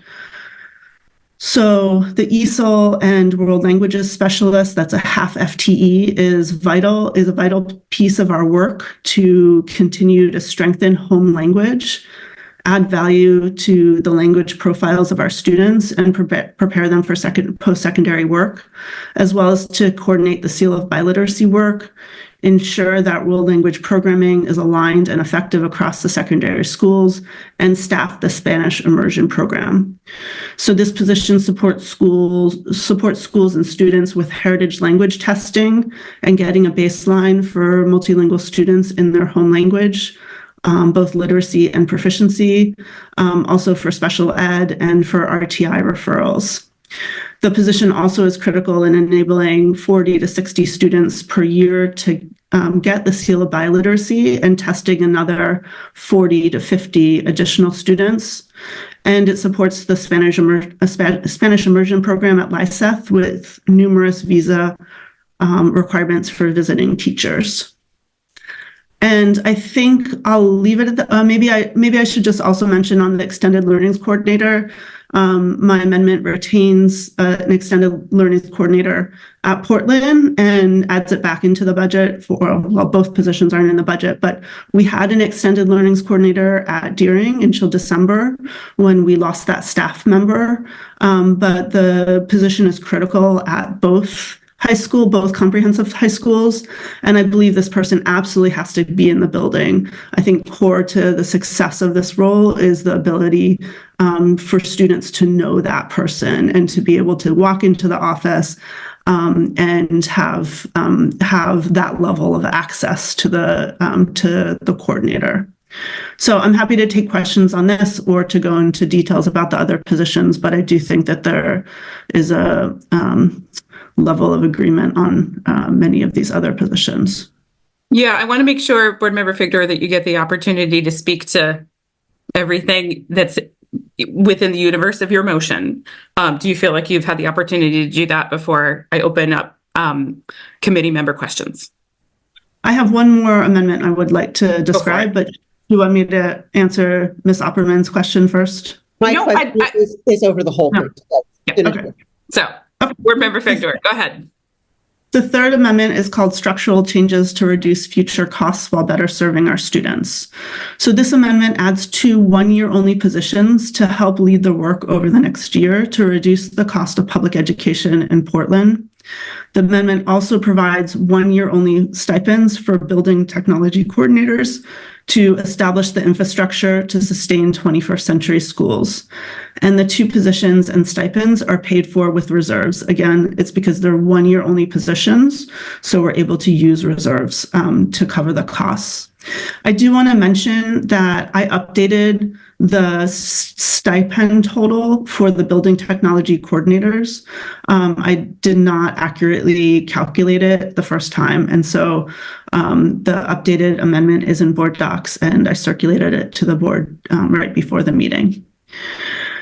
So the positions are adding a Maine care reimbursement lead and a redistricting and new start times lead, as well as the stipends for the building technology coordinators.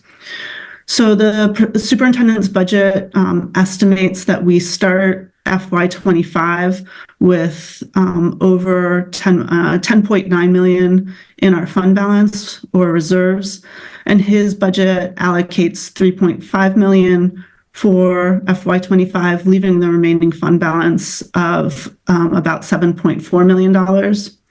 In addition, we just received last month in the last couple of weeks, an additional $784,000 from the state in EL hardship funds. So this is funding for English language learners, and the superintendent is suggesting to use those funds as needed for ELL students until the end of until the end of this fiscal year, and then to put the remainder in our fund balance. So that would bring the total fund balance after what's spent in the superintendent's budget to over $8 million. So of the $8 million in reserves, this amendment would allocate $276,083. So just a very small portion of our reserves. And I think I will, I'm not going to talk about the Maine Care reimbursement lead or the redistricting and school operation changes lead. Again, I do think we've talked about these positions quite a bit. But I want to talk about the building technology coordinators. If we don't have these positions, it's going to be very hard to run our schools. So I added them as 1 year only positions, so we could use this year to put the to put the infrastructure in place to be able to sustain 21st century schools. So these positions are essential to supporting safe and equitable student learning and professional development in technology and computer service. It's an essential part of the Portland Promise and ensures that staff can operate their classrooms, such as troubleshooting on Google Classroom and projections, all of that, and that students and teachers are future ready and empowered in their digital lives.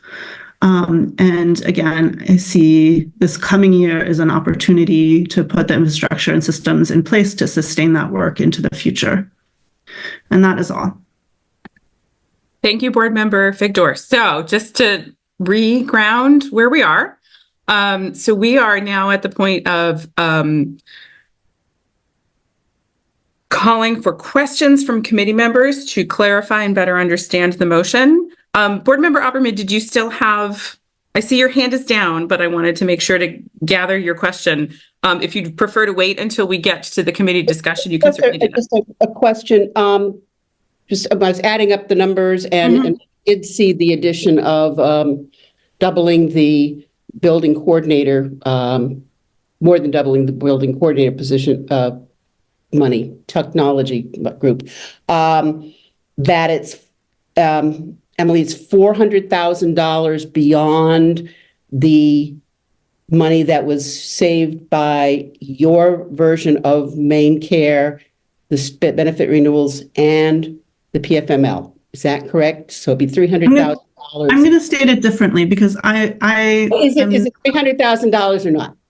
It would have to come out of the fund, out of the reserves. It's just over $275 from reserves. So I can tell you the totals. So for the first part of the first amendment, altogether, what is it for altogether? It's $1.6 million, okay. And but it reduces. So we're using. And how much of that? We have the one that we had the listing before of. Was it one? What did? So just to reiterate. It reduces the increase in the tax rate slightly by about $50,000. I increase the amount of Maine Care that we use to $500,000, and then I use just over $275,000 of reserves. So everything is paid for. We reduce the tax rate slightly, and we use just a very small amount of reserves. Okay, I see where your numbers are almost a couple 100,000 different from what I was adding up from what you had and what you said, and your difference in Maine Care, but I could be wrong. But I don't see where the savings for taxes is, and that's so. We in discussion section, maybe you can elaborate on that. Thank you. I could explain it real fast, Chair, if you would like me to. Or, go ahead. I do think this is a question, not just so. I agree. Between the benefit renewal savings and the PFML adjustment, that comes to a total of $881,000 and change, almost $882,000. And the positions I added in my first amendment totaled $834,000. So it's a difference of $47,566. That would go into reducing the tax rate increase. Again, a very small increase. The other, well, I was looking at all three amendments, and so the other amendment, the second amendment is totally paid for. The second amendment totals $499,000, and that's totally paid for by Maine Care reimbursing Maine Care, budgeting to reimburse Maine Care for $500,000. And then the third amendment is coming from our reserves, $276,000. The third amendment is total is $834,000, 319. The third amendment totals $276,000, and it comes from our reserves. Board Member Opperman, does that get you what you need for clarification? It gets me to where I need to be for right now. Thank you. Okay, super. Yep. Okay. So, any other questions from members of the committee to better understand the motion? And Board Member Opperman, I'm assuming your hand is up from before. Yeah. Yeah. Okay. Yeah. Happens to the best of us. Okay. So next stop on our journey is public comment specific to Board Member Figdor's motion. As a reminder, if you gave public comment at the top of the meeting, I would ask that you not give public comment again. That was your opportunity, but I do see a hand raised. So I am going to allow Brian Wenzel to again, I'm not going to go through all the rules again, but Ryan, you have 3 minutes. Go ahead. Thank you. Brian Wenzel. I'm on Cumberland Ave in the Parkside neighborhood. I'm a Reiki parent and King parent. I'm year 10 of being a 12-year Reiki parent. I just wanted to speak briefly in support of these amendments, particularly with in regards to the Reiki school with the teacher and ed techs. I think all of the challenges and opportunities of the Reiki school have been well spoken by other folks in my neighborhood, other parents, etc. But yeah, it is a school that has, a high percentage of students that, really could use that help, but they've got really dedicated teachers. And I'd say now is not the time to be, cutting back on positions. So I'll leave it at that. Thank you. Thank you, Brian. Next, we will go to M. Lawless. Go ahead. You have 3 minutes. Hi, thank you very much. My name is Michelle Lawless. I am a Portland resident, and I have worked for Portland Public Schools for the last 18 years. And I am calling in to speak against Board Member Figdor's amendments. I have complete respect for the hard work, time, and endless dedication that the entire staff of Portland Public Schools has put into Superintendent Scallon's budget. I think it makes the necessary cuts where they need to be in order to focus on serving all of our students. And I would echo Board Member Opperman's and PEA President Carrie Dowdy and EdTech President Jen Cooper's points that if we are going to continue to do any work in this district by whoever initiated it, it can only be done by qualified building and classroom staff. And so any money that the district has needs to be put towards having real salaries that pay the cost of living in this city and take care of our ed techs and teachers and social workers and nurses, et cetera. So for those reasons, I would urge people to vote against this amendment. Thank you. Thank you. Next, we will go to Tracy Zager. Go ahead. Hi, thank you, Chair. I just wanted to speak on behalf of supporting Board Member Figdor's amendment. I think it's really well thought through. I'm going to speak specifically to math and science. I should say I live on Prospect Street. I have 2 kids at Deering, and I have worked as a consultant with the district on math for the last several years. And I am really happy to see the reinstating of the middle school math lead. I just want to say that the teachers in the middle schools are working very hard at learning this new program. One of the issues that we have is we've had tremendous staff turnover at the middle school level. So some of our expertise that we had developed when we first onboarded the curriculum has left, moved to other positions within the district, or moved to other districts, frankly, that pay better in our neighborhood. So we have new teachers who need support in learning how to implement this curriculum, which might seem unfamiliar to them, but there's a good amount of research behind. And my take on the instructional strategist role, they're supporting all teachers in all roles. And they also do things like testing and facilitating processes within the building and communication with the building, many sort of admin-like roles. So having the dedicated time to focus on instruction in a core area is just beyond their bandwidth. It's a bandwidth issue, not a capacity issue.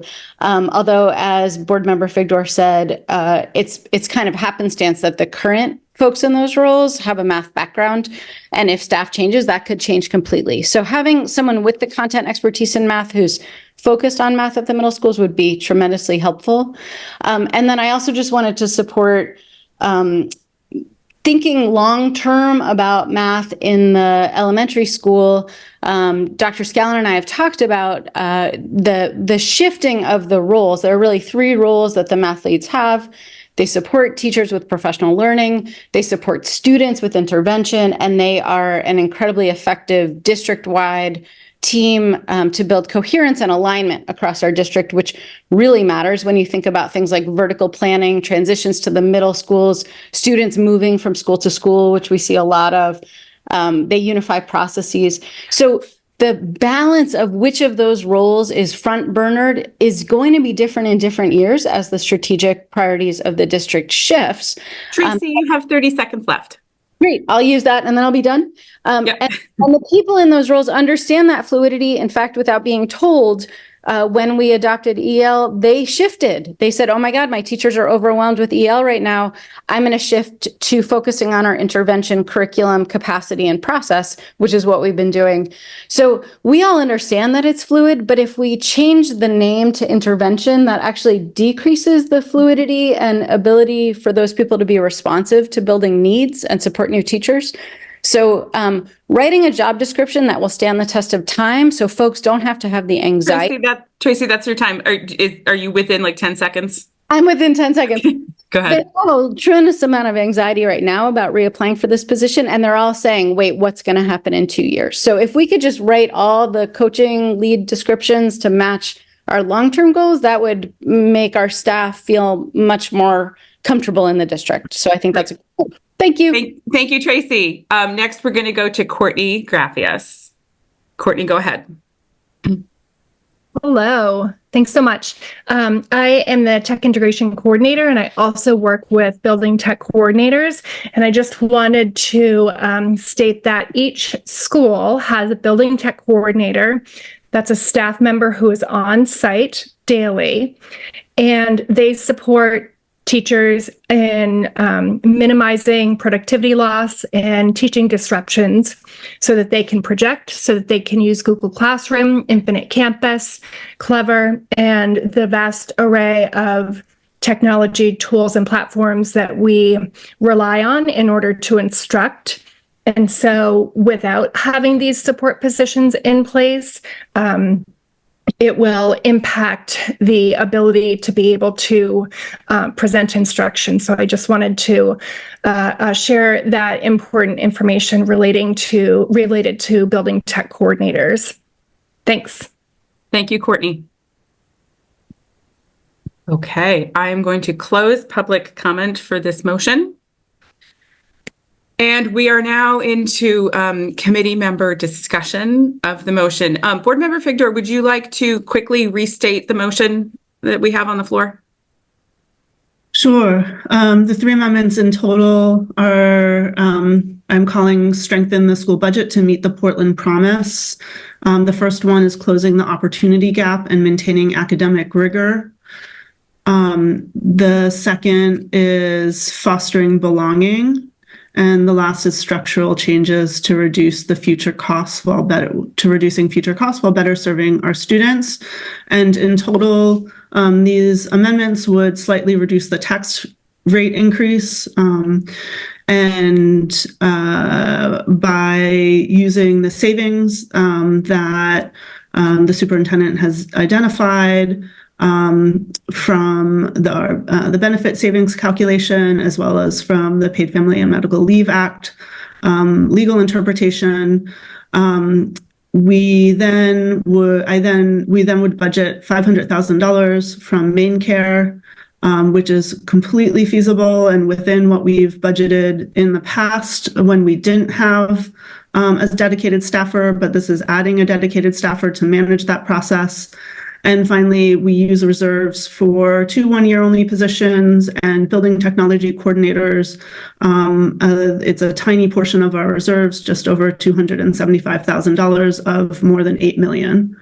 So overall, it's a very fiscally responsible package of amendments that would better move us towards meeting the Portland promise. Thank you for that. I appreciate that. So we are now in the phase of the process where committee members are invited to discuss the motion. And I will look for Zoom hands for committee members that would like to participate in that.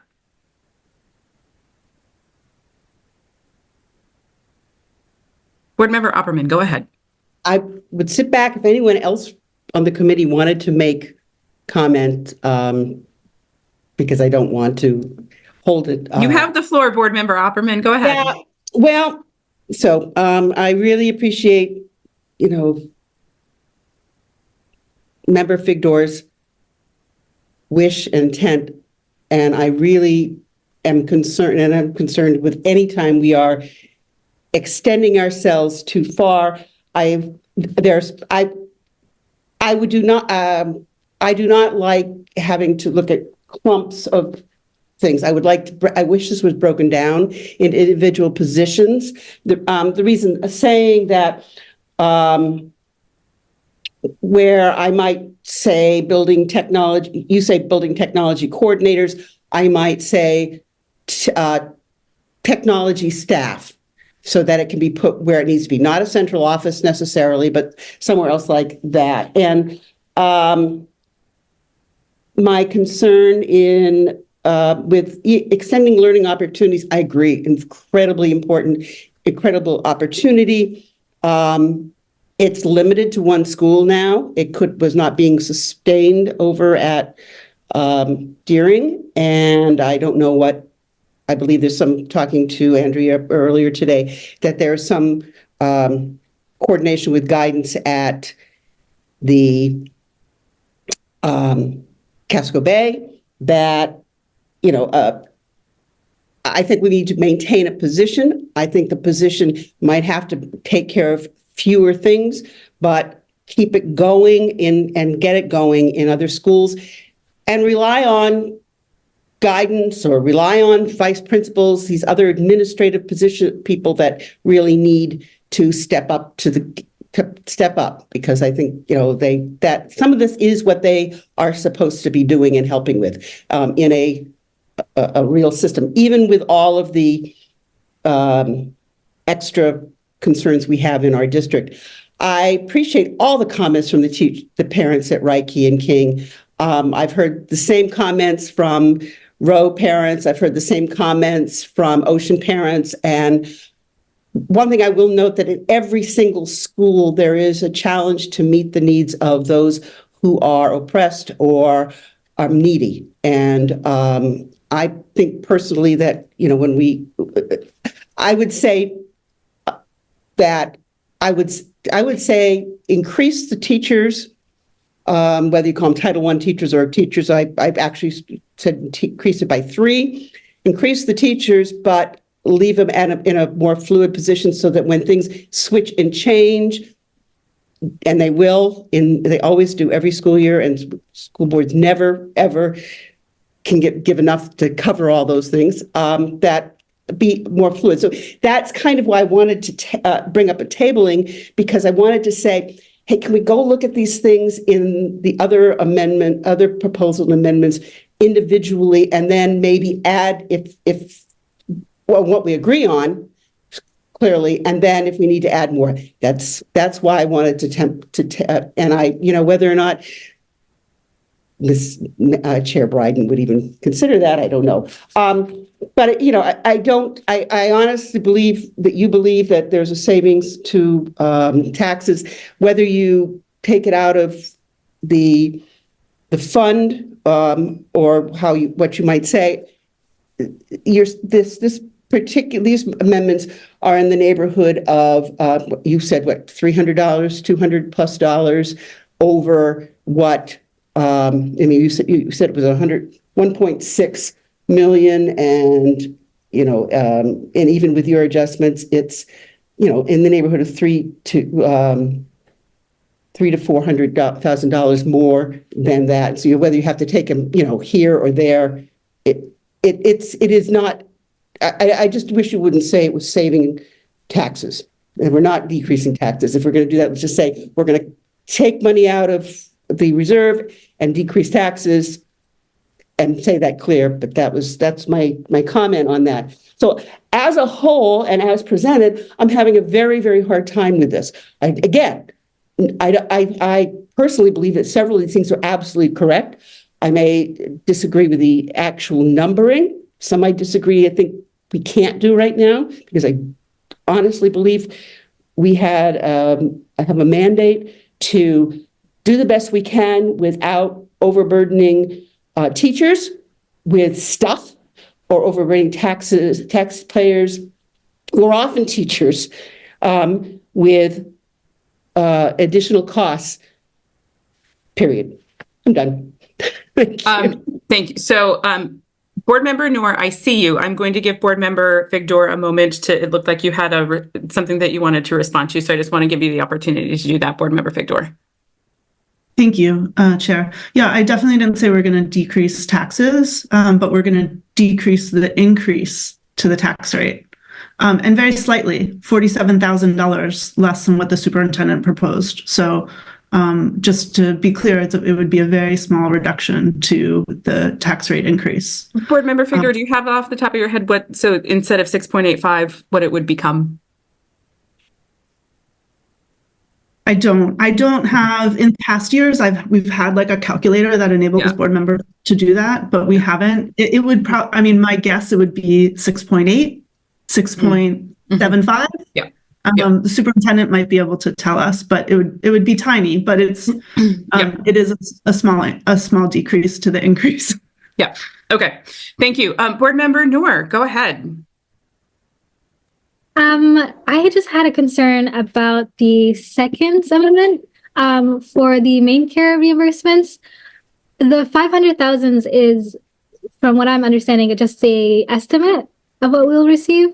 So we don't know exactly what we'll receive. So I just think that's good that we're hoping for 500,000. But I'd like to see more exact numbers, because we really don't know how much we're getting from that.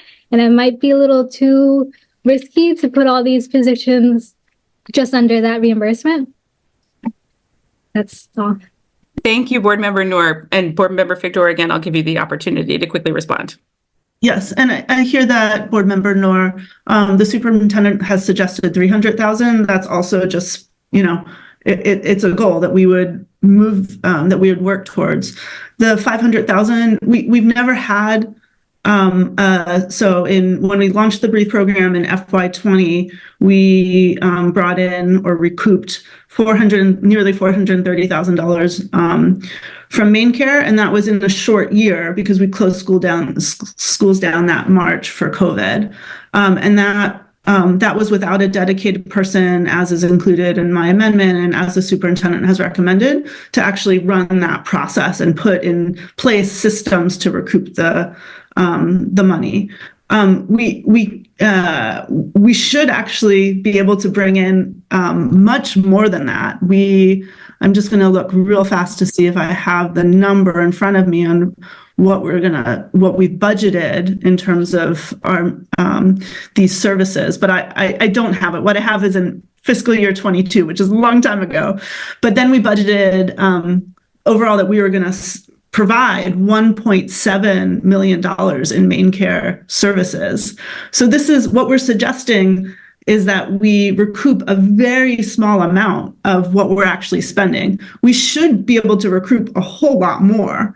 And that's what this position, adding the position of someone to put those systems in place to do it, as well as the state simplifying the process, gives us the real opportunity to. So I was really happy to see the superintendent propose that, because I think it will enable us to recoup much more money in future years. So, but $500,000 is within the realm of what we've recouped in the past without a dedicated staff person and without the state having an easier process. So that's a big development as well. Thank you for that. Board Member Opperman, go ahead. I just wanted to speak in agreement with Member Noor, because guessing what we can get can be reasonable, but can be dangerous because it creates expectations. And that if we are increasing our expectations that we are unsure of in order to create expectations in other areas, that to me is not really transparent in some aspects. I mean, we're saying it, but it gives an illusion in one respect of what we can do and not what we should do, but what we can do. And the other piece on that is putting in one-year positions has gotten us into trouble. So I would just, on that, if we're going to budget something that we think we need, and we're going to need it for the foreseeable future, five years, okay? Put it in there and try to figure out how you're going to pay it. But I would say if you went in going back over the different pieces, that, let's put it in a budget as things that we know we want, clearly stated, and things that we know we can ask for, clearly stated, that if we ask for and the powers that be in the school district agree, that we get. That's our playing room. With the 300, whether it's 300 or 500, when I was figuring it out, I thought 200, because that was where I thought most of those numbers over the 5 years fell. So those are two things I have a concern with, in estimations and short-term promises. Thank you. Board Member Figdor, did you have something that you wanted to go ahead? Yeah, I mean, just to restate that over the last last 6 years, we've brought in an average of when we've billed for Maine Care. So we stopped billing for Maine Care in FY23. When we billed for Maine Care, and that was, I think that was because of staff turnover and leadership turnover.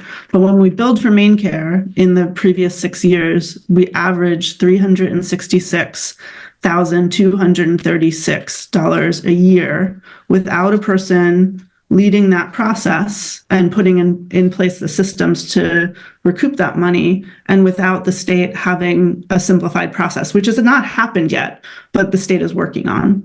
And then just in terms of the length of the position, I maybe the superintendent is thinking about it differently. And if so, I will fully defer to him. But my thought is you put the systems in place, and then you don't need someone to continue to manage this work.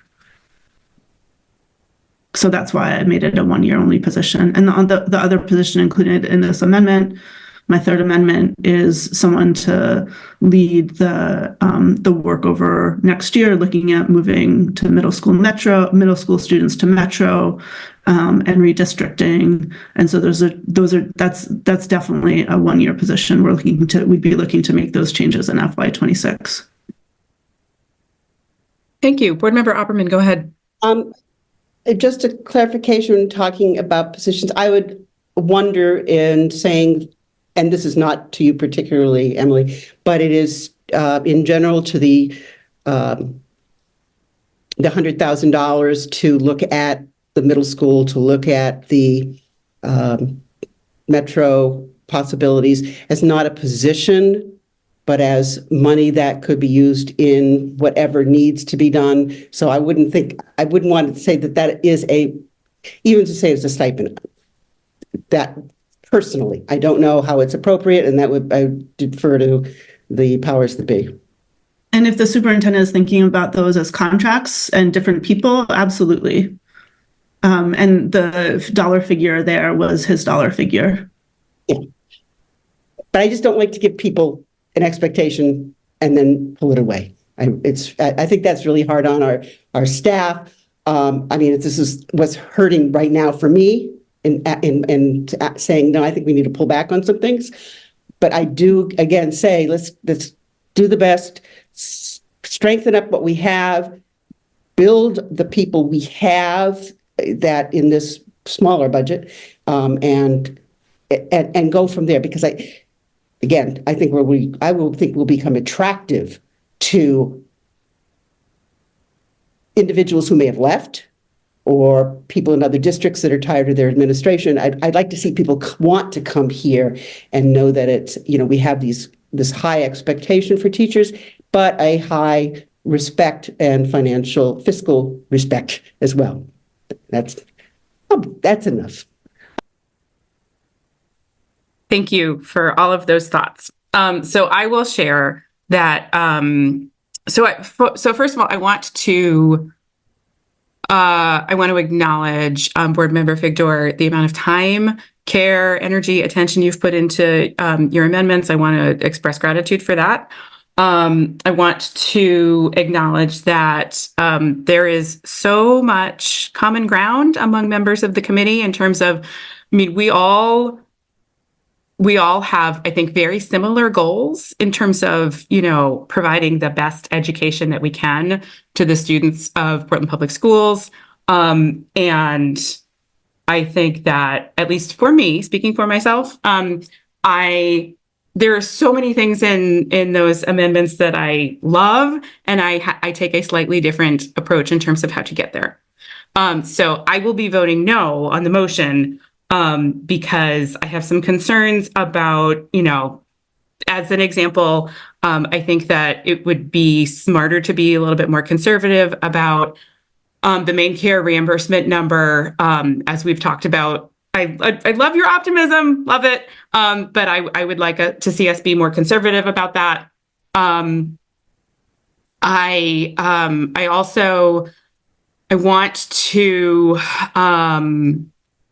want so some of the content of your amendments sort of gets into the realm of directing, certain language in narratives, and I want to keep us very focused on this process as a budgetary conversation.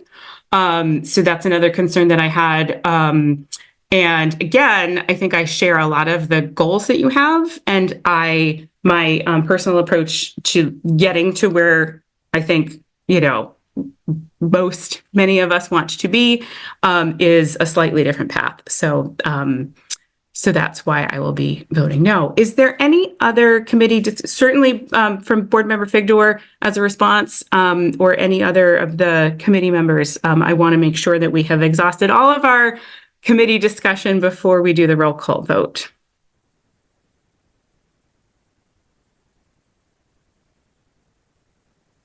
Okay, so we're going to vote because that's the next part of the process, Lo, and we're working the process. Okay. All right. So let's see. Board Member Figdor. Yes. Yes. Board Member Opperman, how do you vote? No. Board Member Noor, how do you vote? And I want to clarify, we're voting for all three at once. Yes, we're the motion on the floor. Thank you for stating that confusion point. So I will clarify that right now we are voting on the motion that is on the floor as presented by Board Member Figdor. Okay, no.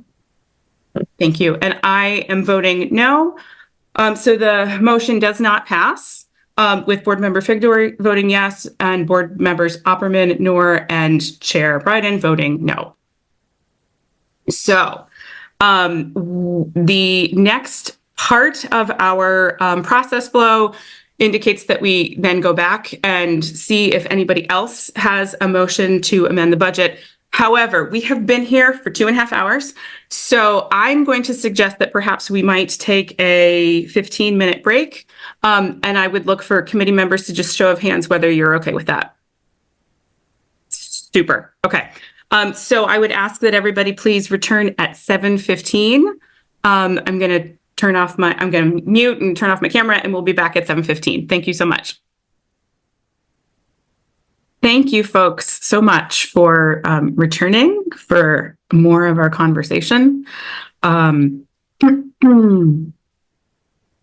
We are going to return to the process because it is 7:15 and our break is over. Okay, so quickly I'll share my screen again, reground ourselves. So we have made it through one circle.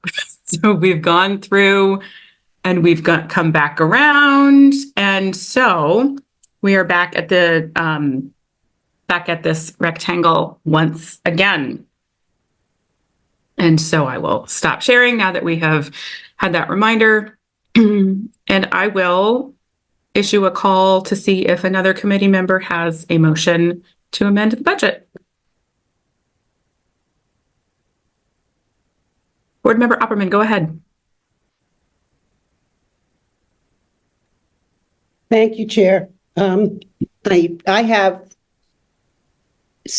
many tiny amendments because I wanted to be a little bit surgical on how to add things back. And so I just let me preface my proposed amendments to the budget by recognizing the efforts of the staff and the superintendent to meet the needs of the students of Portland Public Schools, while following the guidance of the school board presented during the superintendent hiring process.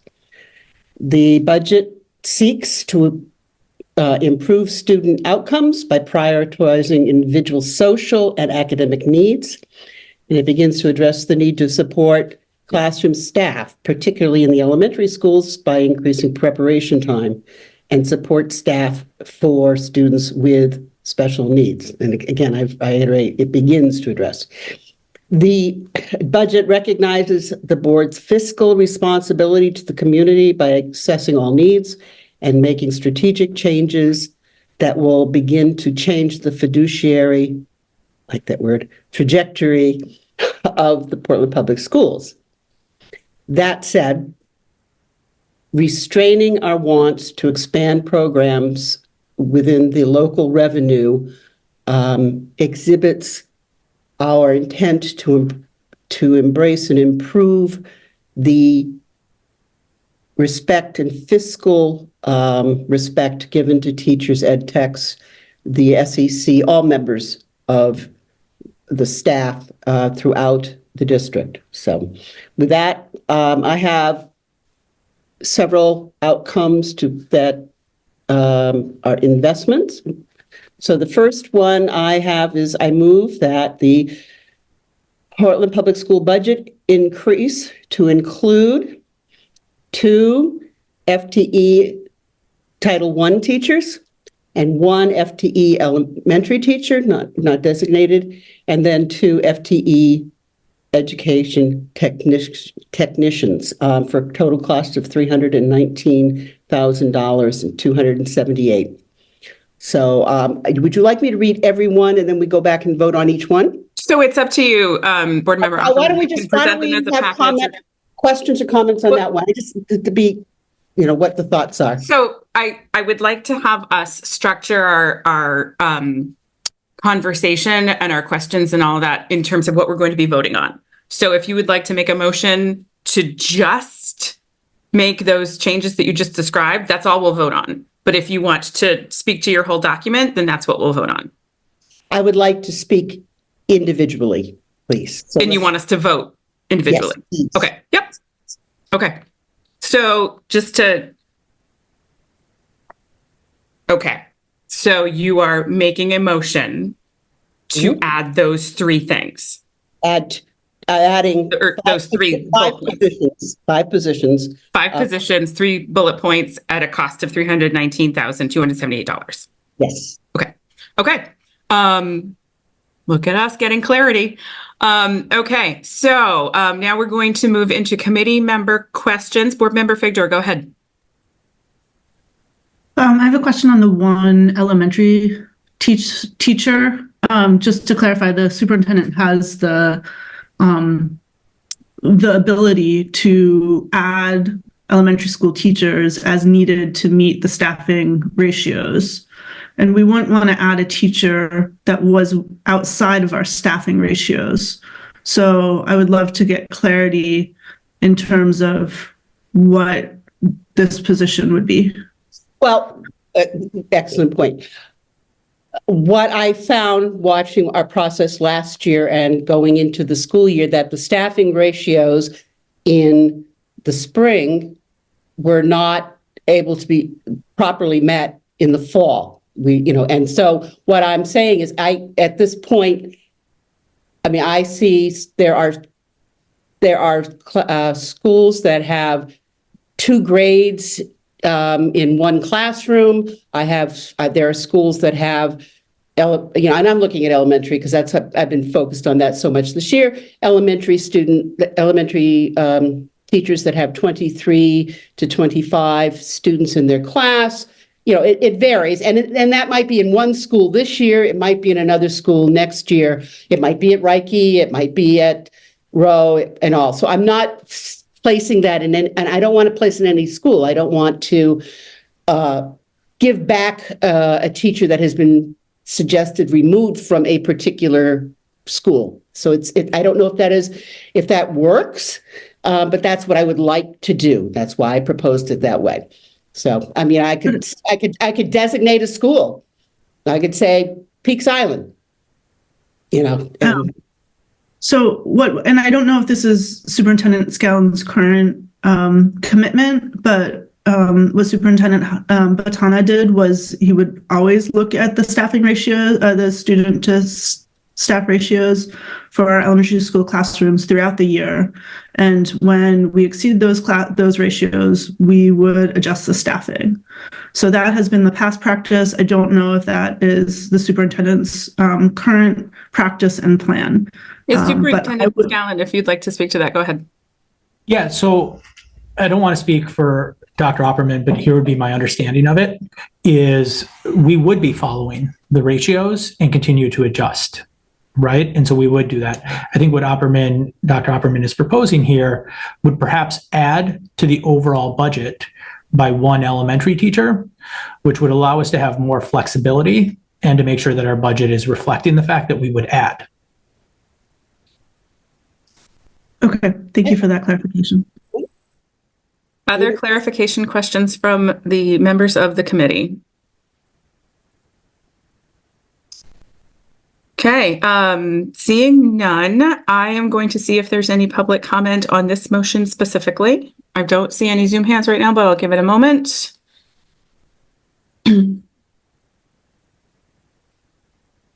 Okay, so moving down the path to committee member discussion of the motion. And Board Member Opperman, if you could just super quickly restate the motion that's on the floor, that'd be very helpful. Motion is, I move to increase the 2025 public school budget by 2 Title I teachers to 1 FTE elementary teacher and 2 FTE Title I ed techs. Thank you. Okay, committee member discussion. Board member Figdor, go ahead. With the superintendent's clarification, I'm happy to support this amendment. It's in line with the positions that were in my amendment, in addition, with the addition of additional teacher, which it sounds like could be useful as we see the actual enrollment numbers. Thank you. Other committee member discussion before we do roll call vote and before I share some thoughts? Okay. All right. So thank you, Board Member Opperman. Again, a lot of common ground, different ways to get there. I personally will be voting no on this specific amendment because it doesn't, it's an addition without any counterbalancing reduction. So it would just make the budget bigger by $319,000 without any offset. So I'm going to vote no on this one, but Can I make a clarification on that? I have 4 motions which involve reductions. Yes, I understand that, but you presented it as. Can I go back and do another? Do you want me to do reductions first? We'll see how we vote on this one. All right. We'll see how we vote. Just trying to, make it clear. Oh, for sure. For sure. Yep, totally understand. Okay, let's see. So roll call vote on the motion that's on the floor at the moment. Board Member Figdor, how do you vote? Yes. Great. Board Member Opperman, how do you vote? Yes. Okay, Board Member Noor, how do you vote? Yes. And I am voting no. So this motion does pass.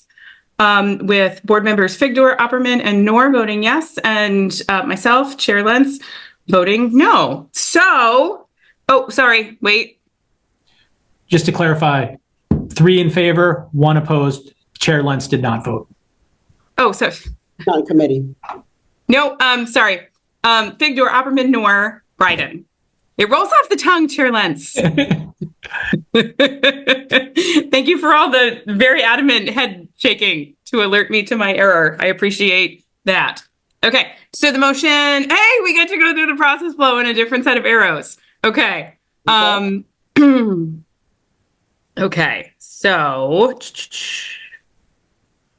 We're back to the beginning again. Yep, we are. Yep. Okay. So I'm at a standstill here. So it should, because I understand your reasoning. Yep. And, so because I do have a savings of $499,000 that I would put in later. So how would you like me to do that to make it clear, or just do it as I'm doing it and let things fall where they may? So you can continue to do it as you're doing it. So Board Member Figdor and I took the same approach, present it as together, here's the motion, add and subtract at the same time. You're welcome to do that. You're welcome to present it however you'd like to. So that motion has passed. So the budget as proposed, the active budget that's on the table right now is larger than it was on March 5th. Okay. All right. So now I'll go to my second proposal, if I may. Yes, go for it. I move that the budget increase to include 0.5 FTE Extended Learning Opportunity Coordinator for Deering High School and 0.5 Extended Learning Opportunity Coordinator for Portland High School at a total cost of $81,766. Thank you, Board Member Opperman. Do we have committee members with clarification questions? Board Member Noor, go ahead. I was just wondering, does Casco currently have one? Is that why we're not including Casco? No, and that was a problem in trying to figure out how this worked. I don't know, whether to say I change it to a friendly amendment to 0.4 FTE Portland, 0.4 FTE Deering, and 0.2 FTE Casco. My understanding from talking to Ms. Levinsky, that although Casco largely, their guidance counselors are actually doing what that kind of, because of their style of working together with kids and all, are actually doing some of that work, sometimes touching base with Andrea on that. My thought, the thought behind all this is the idea that we need ELO. It's incredibly important. We need to maintain it. We need to, but we can't. We might have to choose a portion of it to be kept in strength.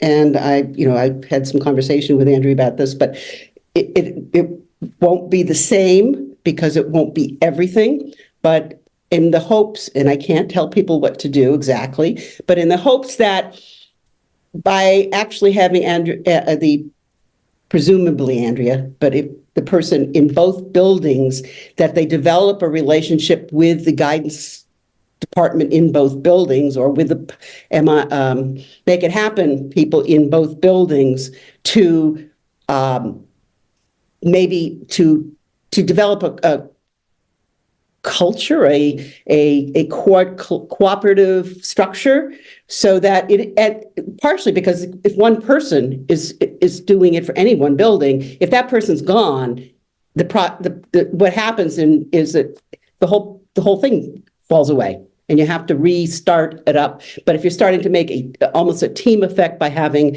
the essential things done by the ELO person in connections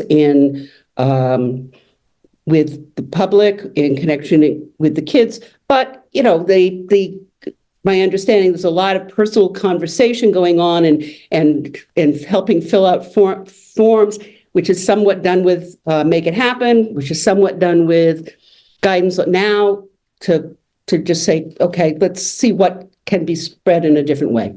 I hope that answers your question. Yes, thank you.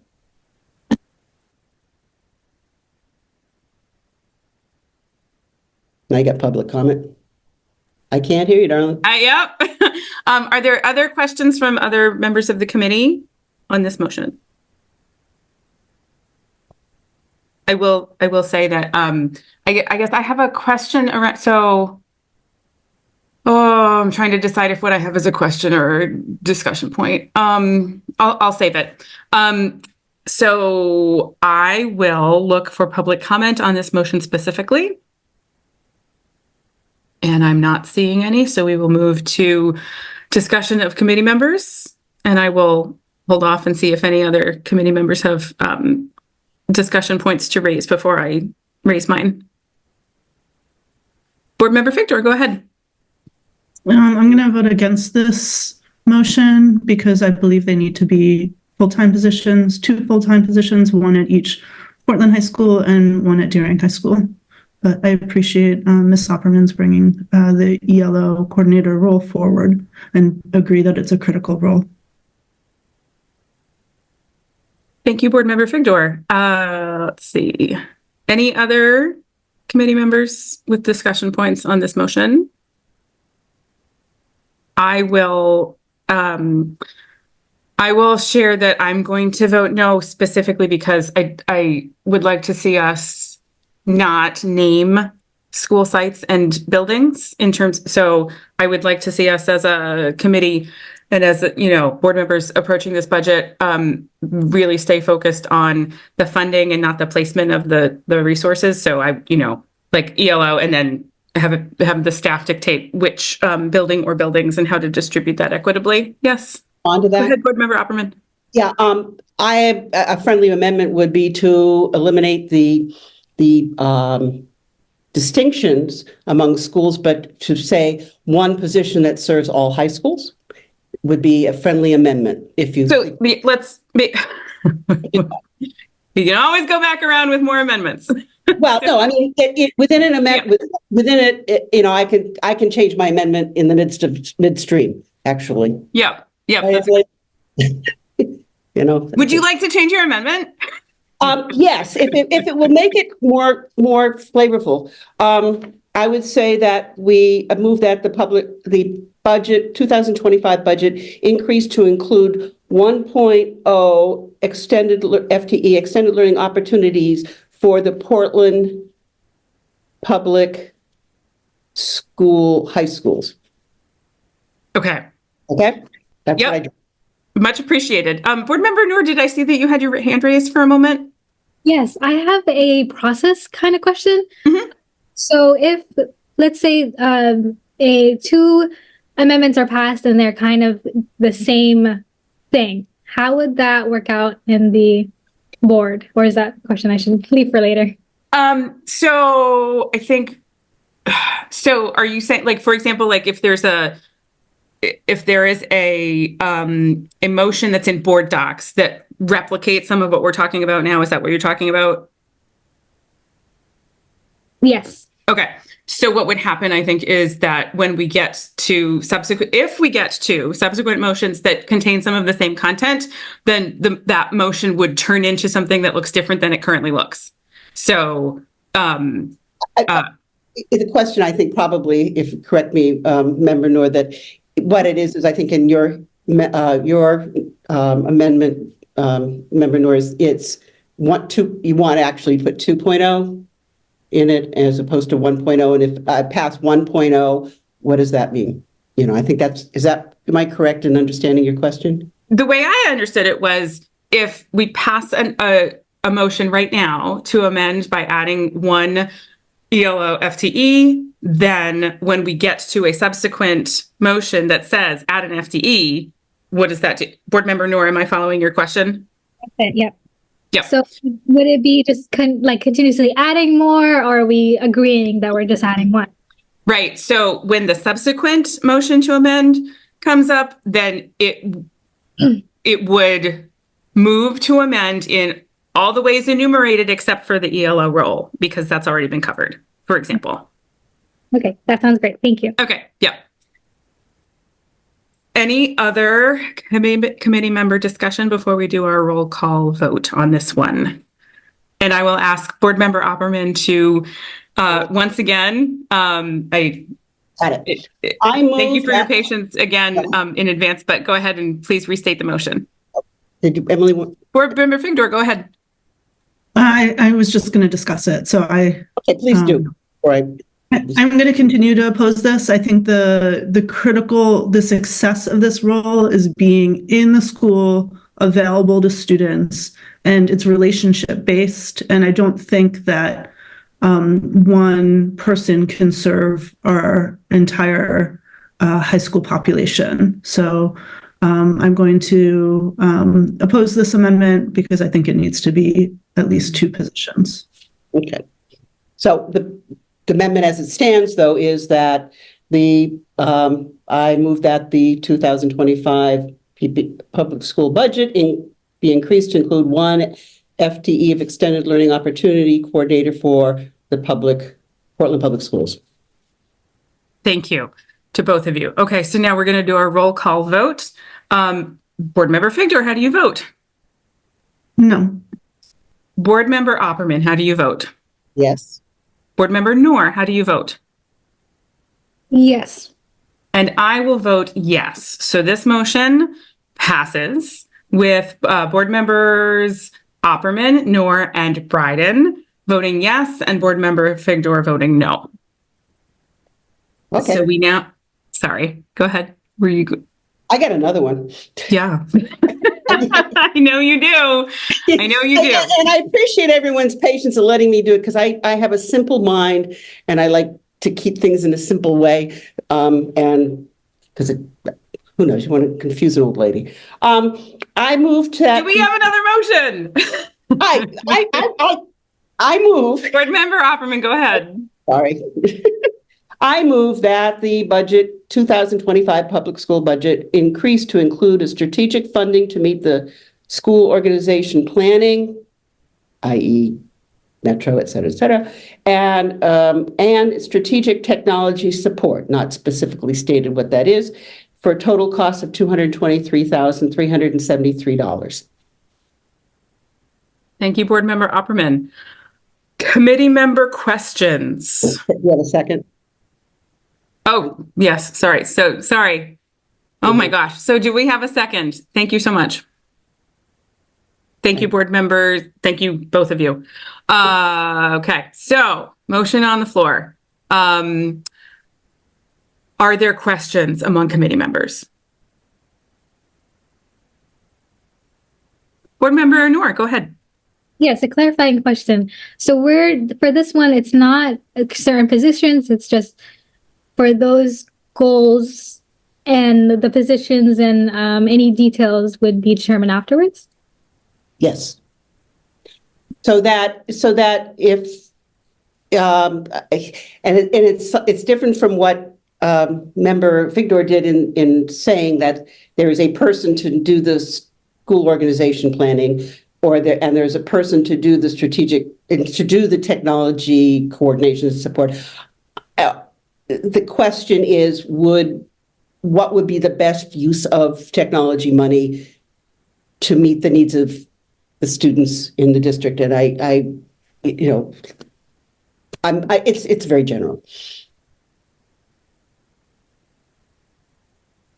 Other questions?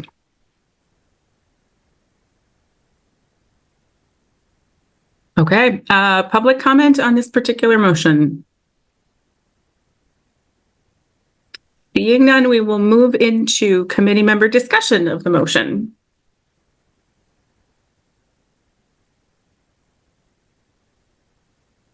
Board member Noor, go ahead. I actually have a question. Sorry. Sure. Since it's a very general, broad, how did we get to the 223,000? Just wanted to. I pulled those off of this list that we were given. Okay. On the previous piece, yes. So it could be positions. I needed a number, and that's how I chose the number. But I'm not saying it has to be used for any particular position. Again, on the broad idea of a budget, which is a little bit bigger than. And just so super quickly, and so not to put you on the spot, Superintendent Scanlon, but I want to get a sense from you in terms of whether that level of deference is useful and helpful in terms of the mechanism of putting together the budget. I apologize. Behind the scenes, we were trying to catch exactly the wording on what Dr. Opperman proposed, and I didn't catch it. So, yeah. Could you just repeat it?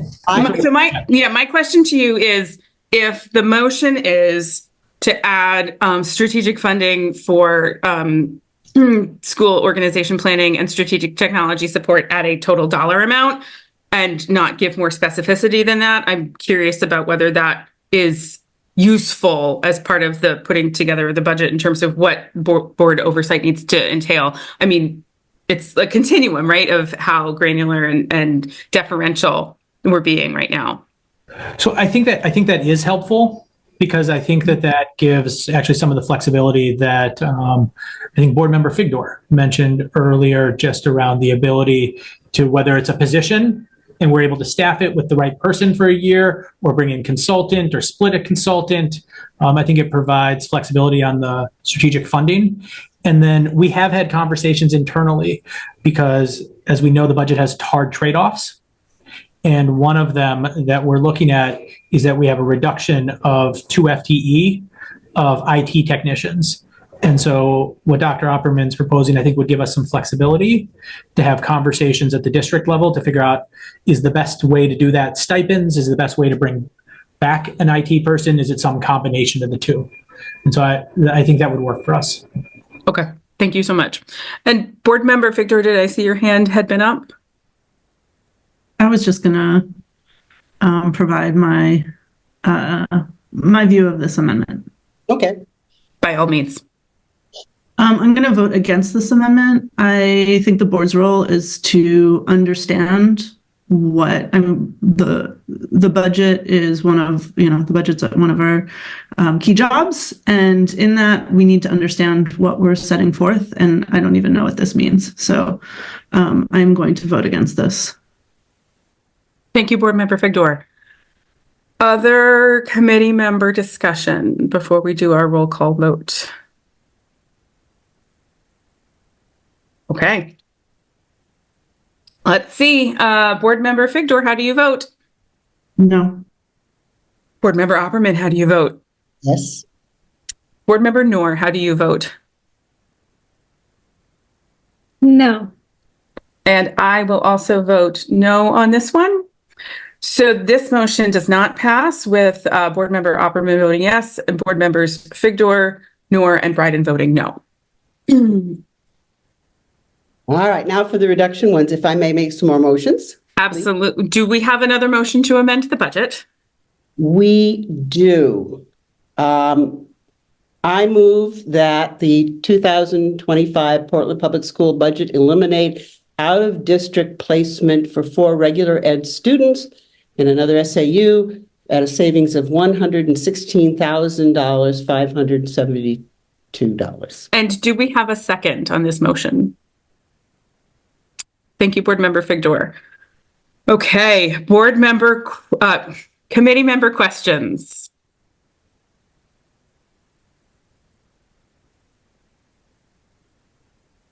Okay, seeing none, I will see if there's any Committee Member Noor, go ahead, sorry. Did we just get a little description or explanation on it? Sure. Then we currently have 4 elementary students who could take on Great Diamond Island that go to Long Island for schooling. They take a ferry there. And because of the state assessment of tuition needs, it is in the neighborhood of $29,000 per student, if I don't have it right in front of me exactly. That said, those are elementary students. The students at Long Island do come into Portland and to go to junior high and high school. And when they come in, we have intake of roughly, I think, $11,000 per student. So it's an outflow. My thought is that the students those students come in on the ferry in the morning.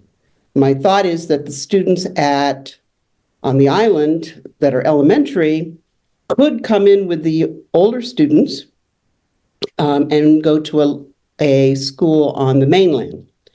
And I say that as opposed to the option of going over to Peaks, which I think would be a better option, but knowing the way the ferries run, those same elementary students would have to go all the way into Portland and then come back out. Now, if we could convince Casco Bay lines to juggle their setup and do a stop at Peaks on their way in for the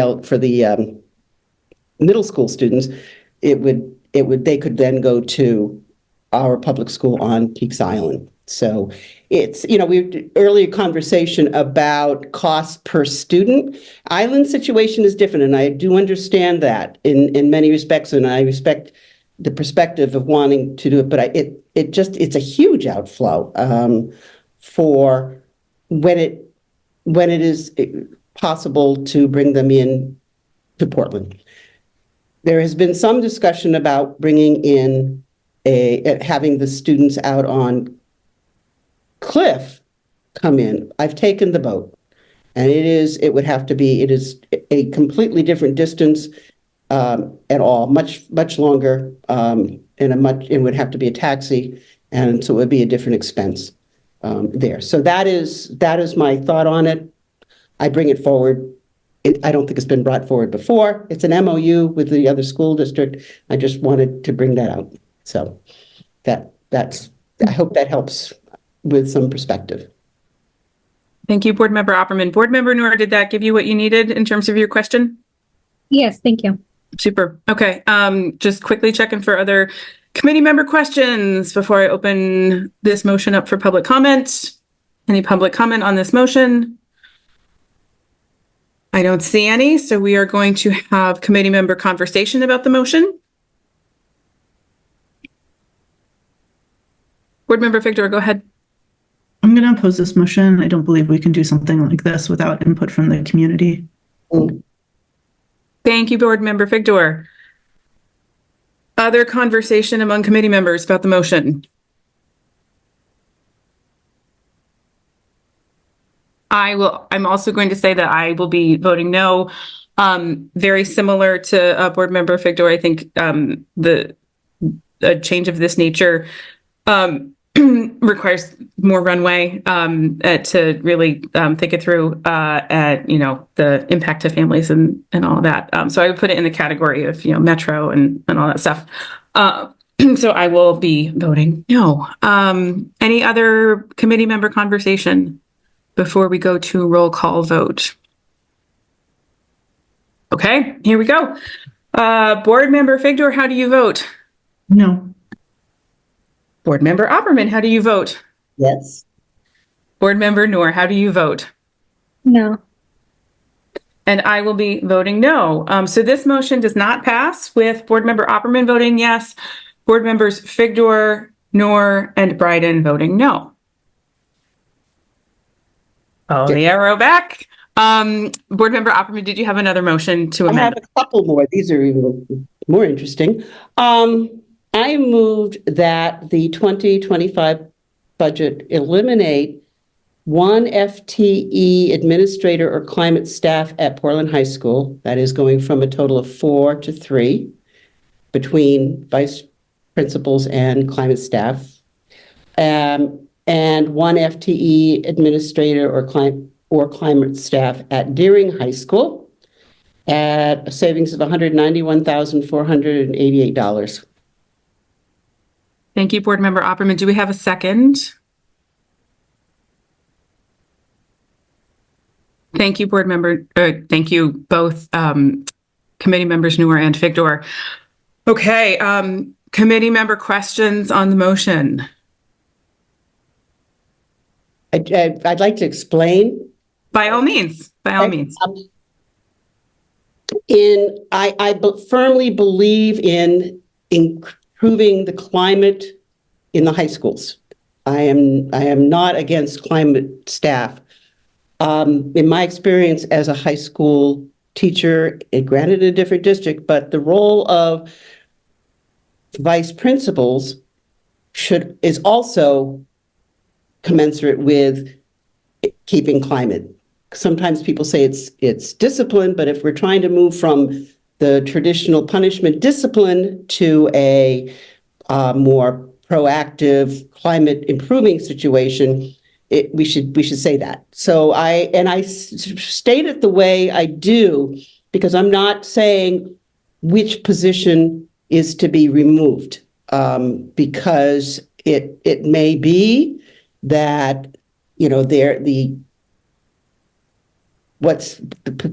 individuals in the position of vice principal actually is being an active climate staff person. But if that is resisted, I would hope we'd hire a climate staff person. It goes on. We got a lot of administration. We're just increasing it. I want to make sure it's tighter and more thoughtful, and people understand their job description better. So the total savings on this is, I don't know if I said it, $191,488. Thank you for that context. Board Member Opperman, do we have committee member questions on the motion? Okay, I'm not seeing any Zoom hands raised for public comment on the motion. Committee member discussion on the motion. Board Member Figdor, go ahead. I strongly oppose this. I think the climate positions are critical, as are the administrative team that is running our high schools. I can tell you I spent a little bit of time in Deering talking to the administrators several weeks ago, and it was critical to me. It was very obvious to me in that moment how the three administrators, for instance, at Deering work together and how critical their individual roles are. And I think the addition of a climate coordinator at the secondary network level is really important, an important step forward for us. I agree, but it would be, essentially, it would be, in that case, adding one climate person into addition. So that's, I stated it as I did because I didn't want to say one climate when it might be more important to have two climates and less traditional administration. So that's the reason for that. So actually, you could say, eliminate one FTE climate, because the proposal right now is for two. What's in the budget is 2 FTEs for climate. So that's why I was saying a change from 4 people doing the job to 3 people doing the job, at least this year. So you can still oppose it, but I just... Yeah, thank you for that discussion back and forth. I just want to check in and see, Board Member Noor, if you have any conversation points that you want to raise as a committee member. If not, it's okay, but wanted to give you the opportunity. I will, yes, go ahead. No, I think I'm good. Thank you. Super. I will say that I will be voting no. I applaud your creativity, Board Member Opperman, and you're looking for opportunities to find savings. But I think that the roles are very important, particularly as our students continue to struggle. And so I will be voting no. Looks like we're at the end of our committee member discussion for this particular motion. So we're going to move into a vote. Board Member Figdor, how do you vote? No. Board Member Opperman, how do you vote? Yes. Board Member Noor, how do you vote? No. And I will be voting no. The motion does not pass, with Board Member Opperman voting yes, Board Members Figdor, Noor, and Brydon voting no. Okay. Board Member Opperman, do you have another motion to amend the budget? Okay. And it's another administrative type situation. Context on this is I am highly supportive of ELO. I'm highly supportive of MIH, Make It Happen. And they do a lot of working and guidance type work with individuals who need their particular take on guidance. And they work with the guidance. But I counted how many students there were for the 5 guidance counselors at each high school. And I got a lower number than what Dr. Scallon had. I got closer to 150 students per guidance. That's really low. I mean, it is really, really low. I mean, at 200 is not bad for a high school. I mean, if you go 250s and one that's thrown around sometimes, but if you went from 5 to 4, you're going closer to 200. Students still getting, and those are total students. And of those students, many of them probably are doing minimal with the guidance counselor because they're doing so much with Make It Happen and ELO. So that is why I propose that particular savings at the high schools. I didn't say it at Casco Bay because they don't have that many guidance counselors. Sorry, I apologize, Board Member Opperman. Could you just restate the motion? The 2025 public school budget, eliminate 1 FTE guidance counselor at Deering High School and 1 FTE guidance counselor at Portland High School for savings $191,488 approximately. I don't know if that's... Thank you. And do we have a second for that? Thank you, Board Member Figdor. Okay, so Board Member Opperman, I assume that your last comments were speaking to the motion. Okay, super. Committee member questions? Seeing none, I'll check and see if we have it. Oh, we have public comment on the motion. Sheila Jepson, go ahead. Good evening. Thank you for the opportunity to speak. I would urge you not to eliminate school counselors at our large high schools. While the American School Counseling Association, or ASCA, sets a student counselor ratio there. They also say, and I quote, that smaller ratios support increases in standardized test performance, attendance, GPA, and graduation rates, as well as decreased disciplinary infractions. Additional studies have shown lower ratios also increase the likelihood of students having conversations with school counselors regarding college going and post-secondary plans, unquote.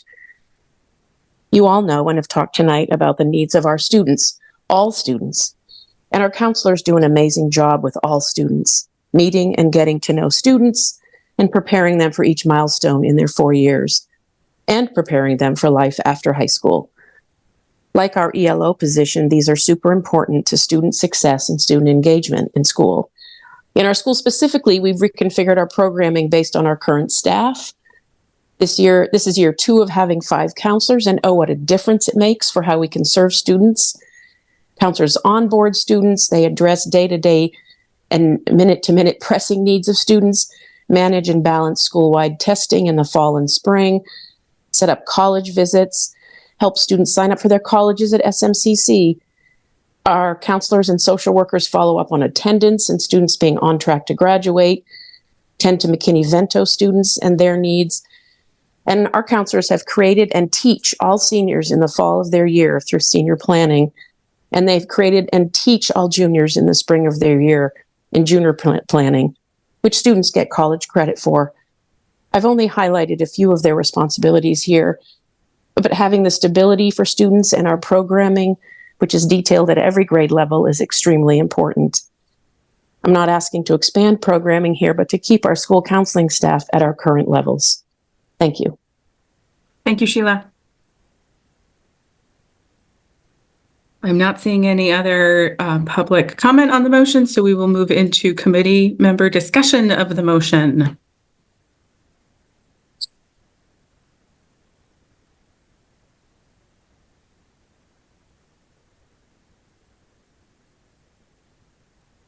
Okay, I will say that I will be voting no for the reasons that are similar to the reasons that I posed the last motion, and just the need to continue to support our students in a time of significant need. Let's see, any other committee member discussion? Seeing none, we're going to move into another roll call vote. Okay. Board member Figdor, how do you vote? No. Board member Opperman, how do you vote? Yes. Board member Noor, how do you vote? No. And I also will be voting no. This motion does not pass, with board member Opperman voting yes, board members Figdor, Noor, and Brydon voting no. I have one last motion. I think I had 2, but I'm going to eliminate one because I think probably it won't pass. But this one, I would move to change the staff reassessment of Maine Care income to 200,000 as opposed to 300,000, which is what the superintendent suggested. Do we have a second? Thank you very much. Seconded by board member Figdor. Board member Opperman, would you like to speak to the motion? It's money we don't know we have. And I would just be in our assessment of what we can afford to add back. It was, I just would be much more cautious than the superintendent. Okay, thank you for that explanation in that context. Okay, do we have clarification questions from the members of the committee on this motion? Okay, did my thing. Oh. I was received, There we go. Do we have questions from committee members on the motion? Okay. Let's see, check and see if we have any public comment on this motion. I do not see any, so we will move into committee member discussion of the motion.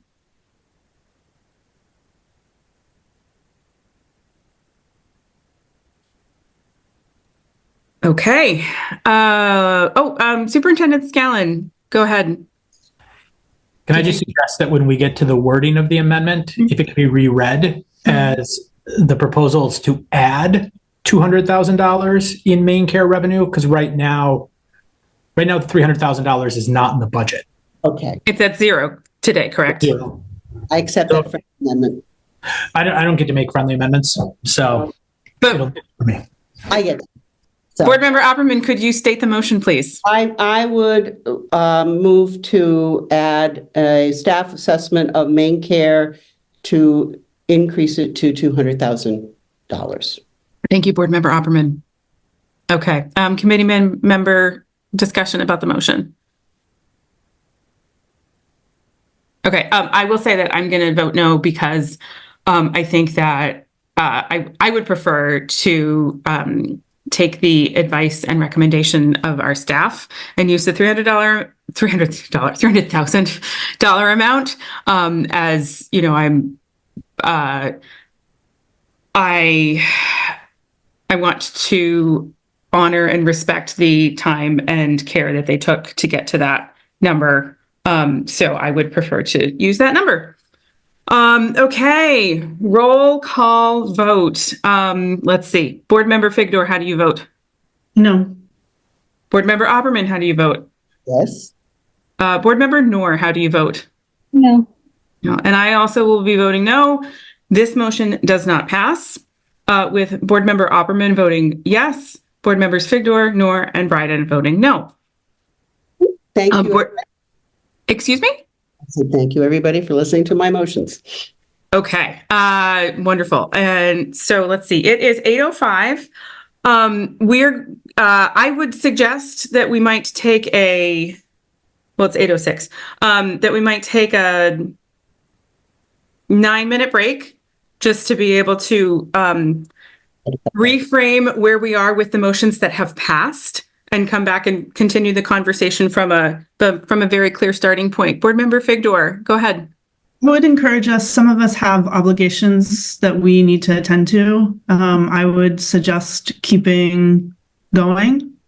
I have done the math on your amendment in terms of where the two amendments that pass or where the provisions are the same, how that changes your bottom line numbers, and I would be happy to provide that. But we just took a 15-minute break within the last hour, so I would encourage us to keep going. Would you be comfortable splitting the difference and taking a 4-minute break?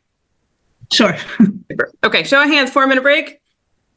Okay, super. Thank you so much. Okay, super. Wonderful. Thank you, everybody, for returning. Okay, so we're going to forge ahead. I completely acknowledge and respect Board Member Figdor's note about the fact that we cannot be in this meeting forever. So we're going to keep going. And I'm going to ask Superintendent Scallon if you could, as we go through any additional conversation, are you keeping track of the math that we're all discussing? Yes. Do you want me to share a quick update after those? Sure. Yeah, that'd be great. Thank you. Great. So the amendments that passed in the last go around from Dr. Opperman included 3 teachers, 2 ed techs, and 1 ELO position. The teachers budgeted with benefits at $95,774, an ed tech with benefits at $63,895, and the ELO with benefits at $81,766. And so if I have my math correct, the total increase in the budget or increase of the staffing that was proposed is $496,877. Thank you. That is helpful. Okay, so I am going to make a motion to amend the budget, and I am going to move. My motion is as follows. I move. Excuse me.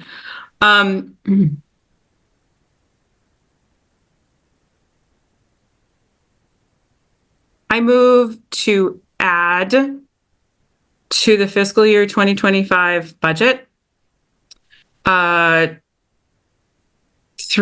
educational technicians, a special education transition coordinator, a half position of a multilingual transition coordinator, a clinical coach, a half position of an experiential education coordinator, a Maine care reimbursement coordinator, a redistricting and school operations coordinator, a technology integrationist, a Make It Happen middle school coordinator. And as part of my motion, I would have these costs offset using the revenue projections as presented to the board previously in the March 28th meeting. At the time, it was, I believe, $1.18 million. And to the extent that there is a remaining gap, I would move, part of the motion is that any remaining gap would be paid out of reserves. Is there a second? Thank you, Board Member Figdor. Okay, so I'm going to speak to the motion. And so I acknowledge that this is a little bit on the fly because the draft motion that Board Member Noor and I worked on together, and I want to acknowledge Board Member Noor's collaboration was very much appreciated. So we worked together on a draft amendment to the budget, which has gone out the window a little bit because other motions have passed. So the starting point, the amendment that I thought I would be speaking to was in reference to the March 5th version of the proposed budget. So it's a little bit different, but the intent is the same. So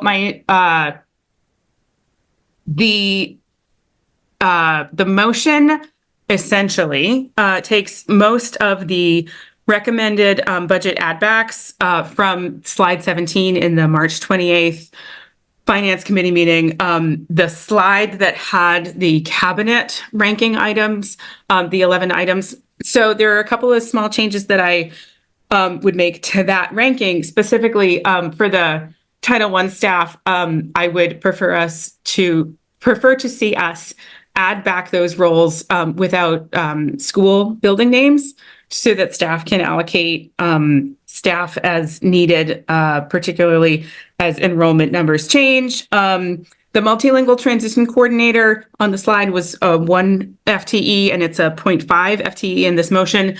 I believe that's actually what the role is currently. The experiential education coordinator is a 0.5 position in the motion, just in terms of looking for creative ways to, find ways to make small adjustments and tweaks. I do think that I would feel most comfortable using the revenue projections as presented in that previous committee meeting based on the amount of time, effort, and research I know has gone into all these numbers on the part of our staff. And to the extent that those numbers are more favorable as we learn about them and we get more information for the near term items. So for example, the benefit, the cost of our benefits, if that doesn't go up as much as we fear it might, if that happens in time for an amendment to the budget by the full board before the budget goes over to the city council, then I would support looking at that. And then if things like the Maine care reimbursement number happens to be much more favorable than we think it would be, then I would envision us using established processes. Anything over $50,000 comes back to the board anyway. So that's how I would choose to approach it. And now I will see if we have committee member questions on this motion. Board Member Figdor, go ahead. Excuse me. I have two questions. One, you spoke to the Title I staff, but I don't believe those are in this new version of your amendment because they were already added in Dr. Opperman's amendment. And her amendment did specify the schools. So I just wanted to clarify that. Yep. No, thank you for pointing that out. Yep. And then my other question is similar with respect to the ed techs. So Dr. Opperman's amendment added 2 Title I ed techs. As I heard Dr. Scallon say earlier, his intention was those 5 additional ed techs would be prioritized for special ed. So I know, for instance, at Reiki has lost an interventionist and would use that ed tech as an interventionist, not necessarily in special ed. So are you the information presented by what I heard Dr. Scallon said is different than what you're suggesting here? You're just suggesting adding back fewer ed techs. So we've added, earlier in this meeting, we added back the 2 Title I staff and the 2 ed techs. And so I'm Title I ed techs. Okay. Yep. So we added it. Sure. So what I heard Dr. Scallon say was that he wanted 5. He was hoping, his suggestion was 5 ed techs to prioritize for special education. And I totally understand that need. Mm-hmm. So I just wanted to clarify that we're on the same page. Yep. So my motion on the table right now is an additional 3 ed techs. So the 2 from the previous motion plus the 3 would be the 5. Okay, but you get the distinction I'm making. Can you clarify what you're asking? So Dr. Scallon was not suggesting that they would necessarily be Title I ed tech, that they would be prioritized for Title I schools, but instead they would be prioritized for special ed. Mm-hmm. And so we're essentially talking about different ed techs, different types of ed techs.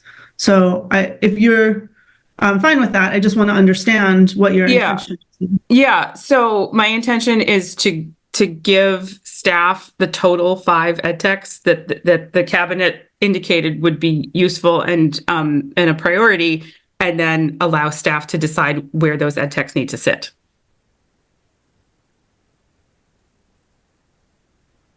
Did that address your question?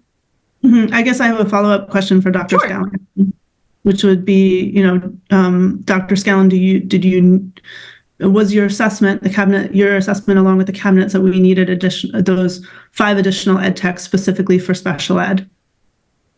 I know the idea was to prioritize them for special ed. So in this amendment, it would be 3. So one is, I'd have to go back and look because I'm not sure that the first amendment from Dr. Opperman specified specifically for title. If it did, great. Yeah. It did. Great. I just want to make note of that in my notes around that. So, again, I think it comes to the same piece. When you put it in title or when you put it in special education funding, you're specifically restricting where that individual can work and only in that space. In this case, if we added it as we'd likely actually do in general ed funds, because title funds are actually fully budgeted, if we added it in there, I think we would have the flexibility to have the individual go to the school where we identified the need and to serve the students where the school leaders are saying this is the need that's there. And so I don't know, I don't mean to punt on your question, Board Member Figdor. Originally, when we looked at it and said 5, it was particular to special education. I don't want to present like a false binary choice because I do think if we had it in general funds, we could be more flexible around that to meet the needs of the school and represent that we have students in and out of schools that have different needs. Thank you. Other questions from members of the committee? Go ahead, Board Member Opperman. My question is probably a process one more. If I do not agree with everything on your list, then I would vote no? Or can I ask for amendment to that? Is there something in particular that you are? Well, we heard that guidance counselors, do a lot of things. And so when we're talking about the special ed transition coordinator at full, and knowing that correct me, we have special ed in each building, that person working with the guidance counselor might fulfill that coordination position, or at least to put it at half of what it is so that it's a smaller increase. And the experiential education coordinator, I'm not even at half. I don't know that it would do that much good at half. And I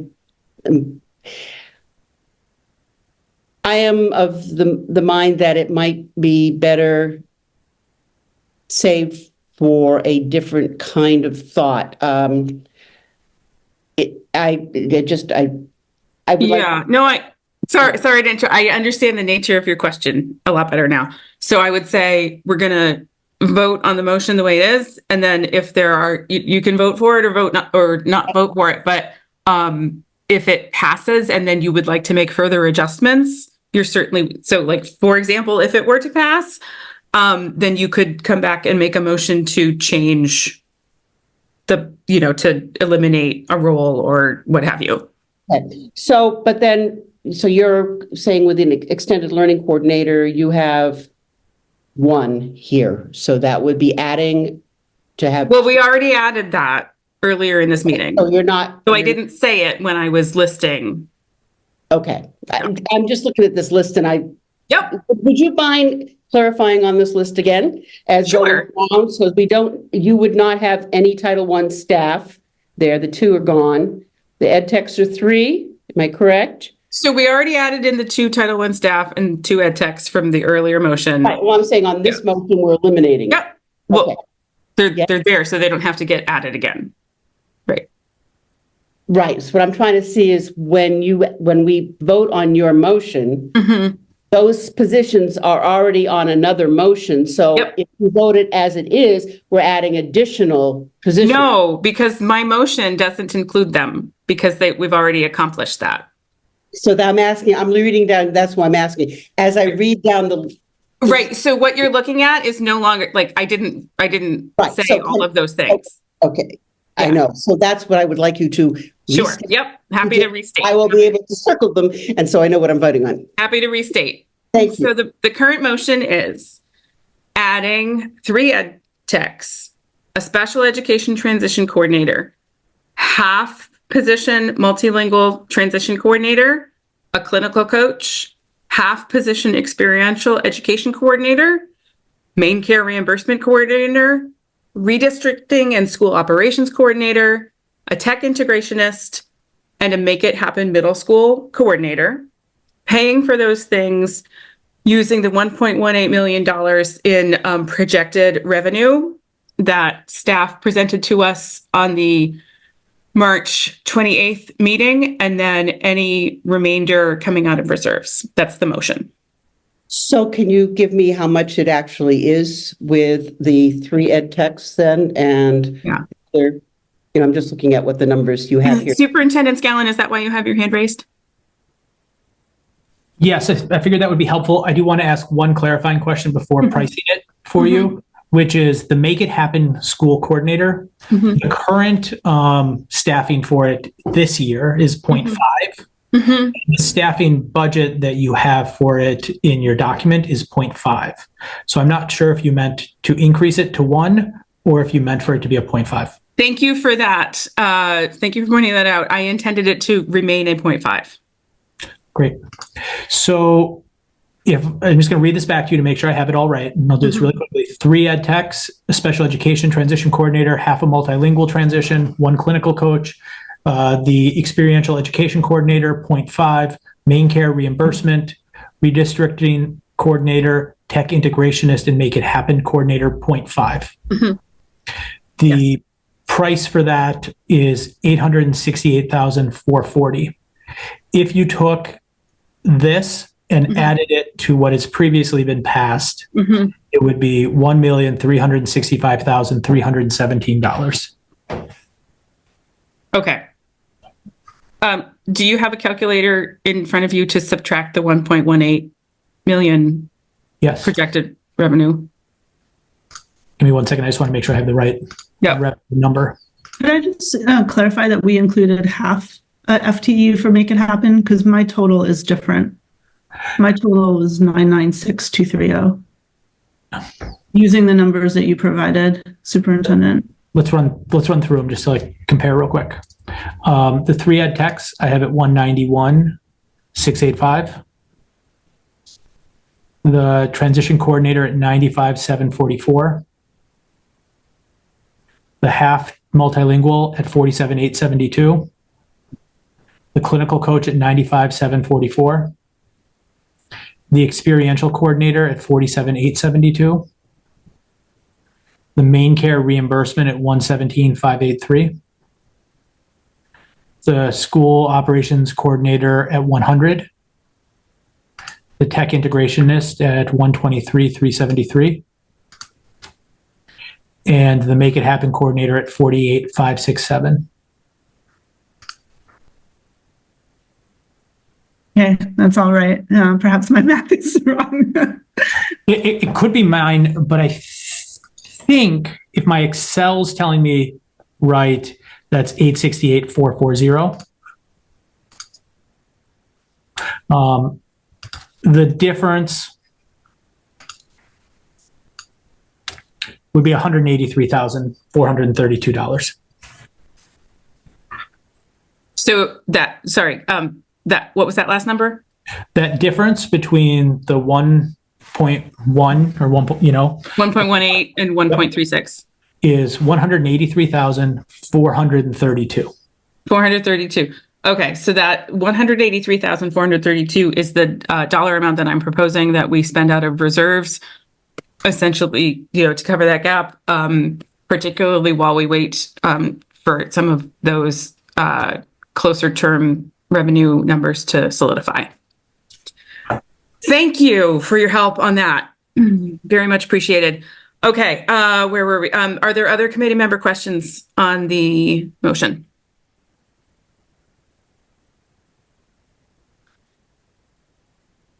And I'm looking for public comment on the motion. I don't see any. So committee member conversation and discussion. Board Member Figdor, go ahead. I have an amendment to the motion. Oh,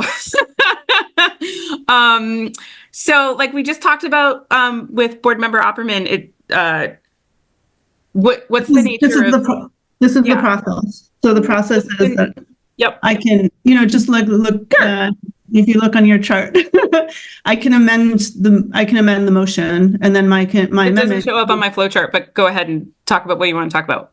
Yeah, so just our typical procedure is you can amend an amendment, and what happens is that the base amendment hits pause, and my amendment actually have 3 of them we would consider, and then we go back to the main motion, which is your mini circle within a circle. Your amendment along with Board Member Noor. Okay, go for it. So my first amendment is to make the experiential learning teacher leader a full-time position. And this position is absolutely critical to our implementation and our commitment to the Wabanaki curriculum.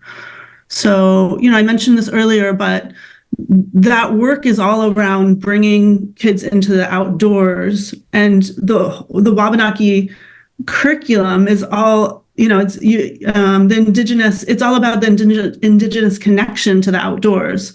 So I don't believe we can move forward with the position, or with our Wabanaki curriculum without seeing the experiential learning piece forward. I do want to just mention that today, the Maine Environmental Education Association awarded Portland Public Schools the School District of the Year. This is a result of the work that has been done in this role. It is significant. The work we are doing is significant, and we should not try to do it in a way where we're giving short shrift to it.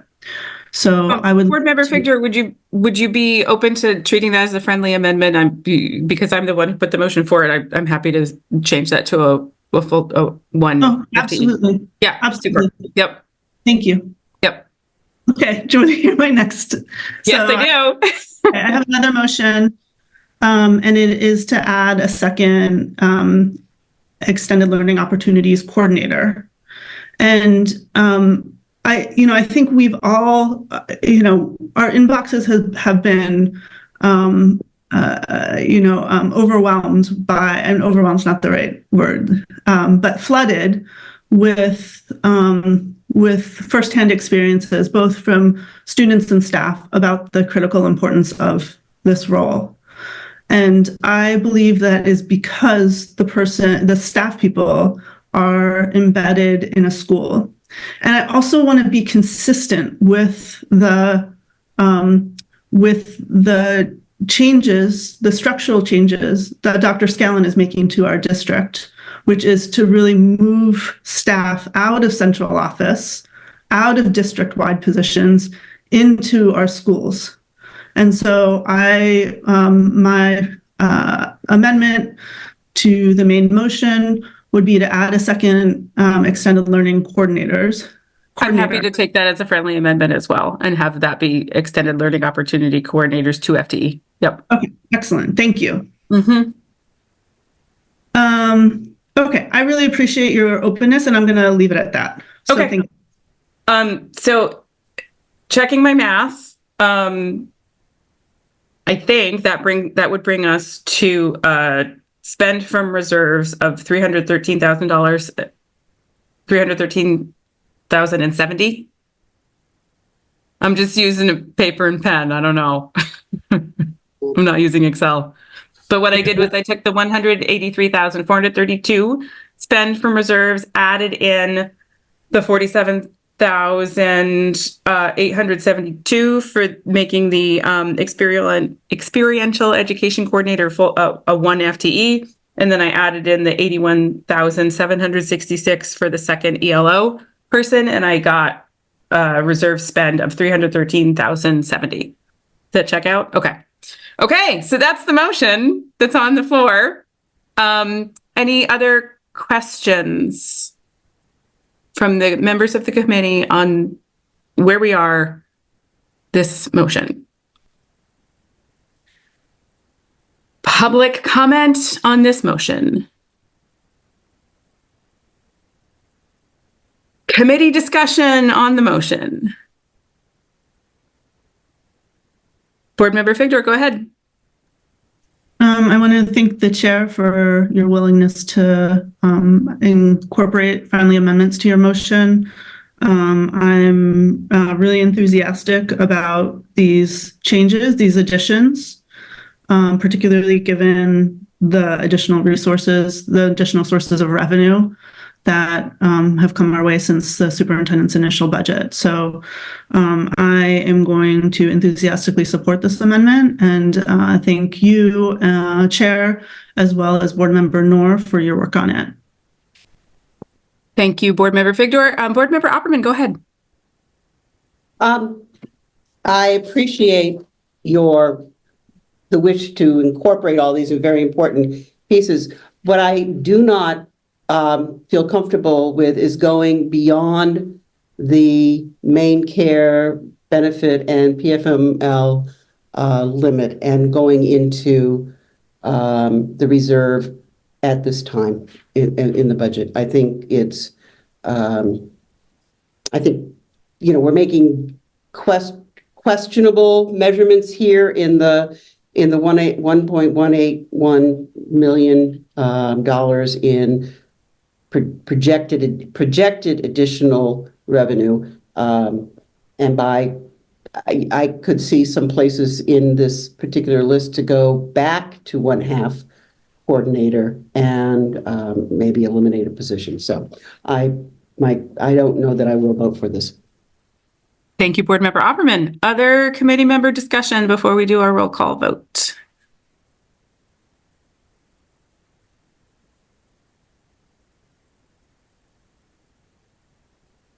Okay, here we go. Let's see. So Board Member Figdor, how do you vote? Yes. Board Member Opperman, how do you vote? No. Board Member Noor, how do you vote? Yes. And I will be voting yes. So this motion does pass with board members Figdor, Noor, and Brydon voting yes, and board member Opperman voting no. So, do we have any other motions to amend the budget?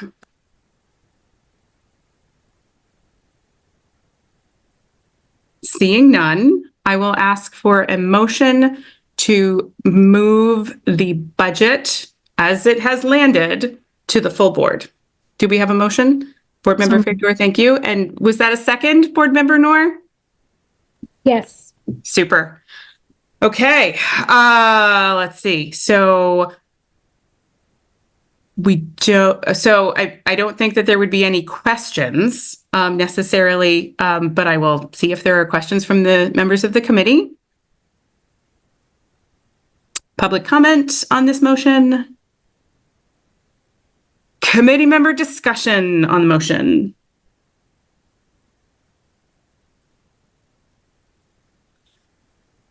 Okay, we're at the roll call vote. Let's see. Board Member Figdor, how do you vote? Yes. Board Member Opperman, how do you vote? Yes. Board Member Noor, how do you vote? Yes. And I also will vote yes. So this motion passes unanimously. And we have a budget that's moving to the full board. Now I will be looking for a motion to adjourn. Okay, and a second. And so by show of hands from committee members, ready to adjourn? Wonderful. It is 8:40 p.m. Thank you so much for all of your patience, dedication, hard work, and engagement. Have a good night. Sure.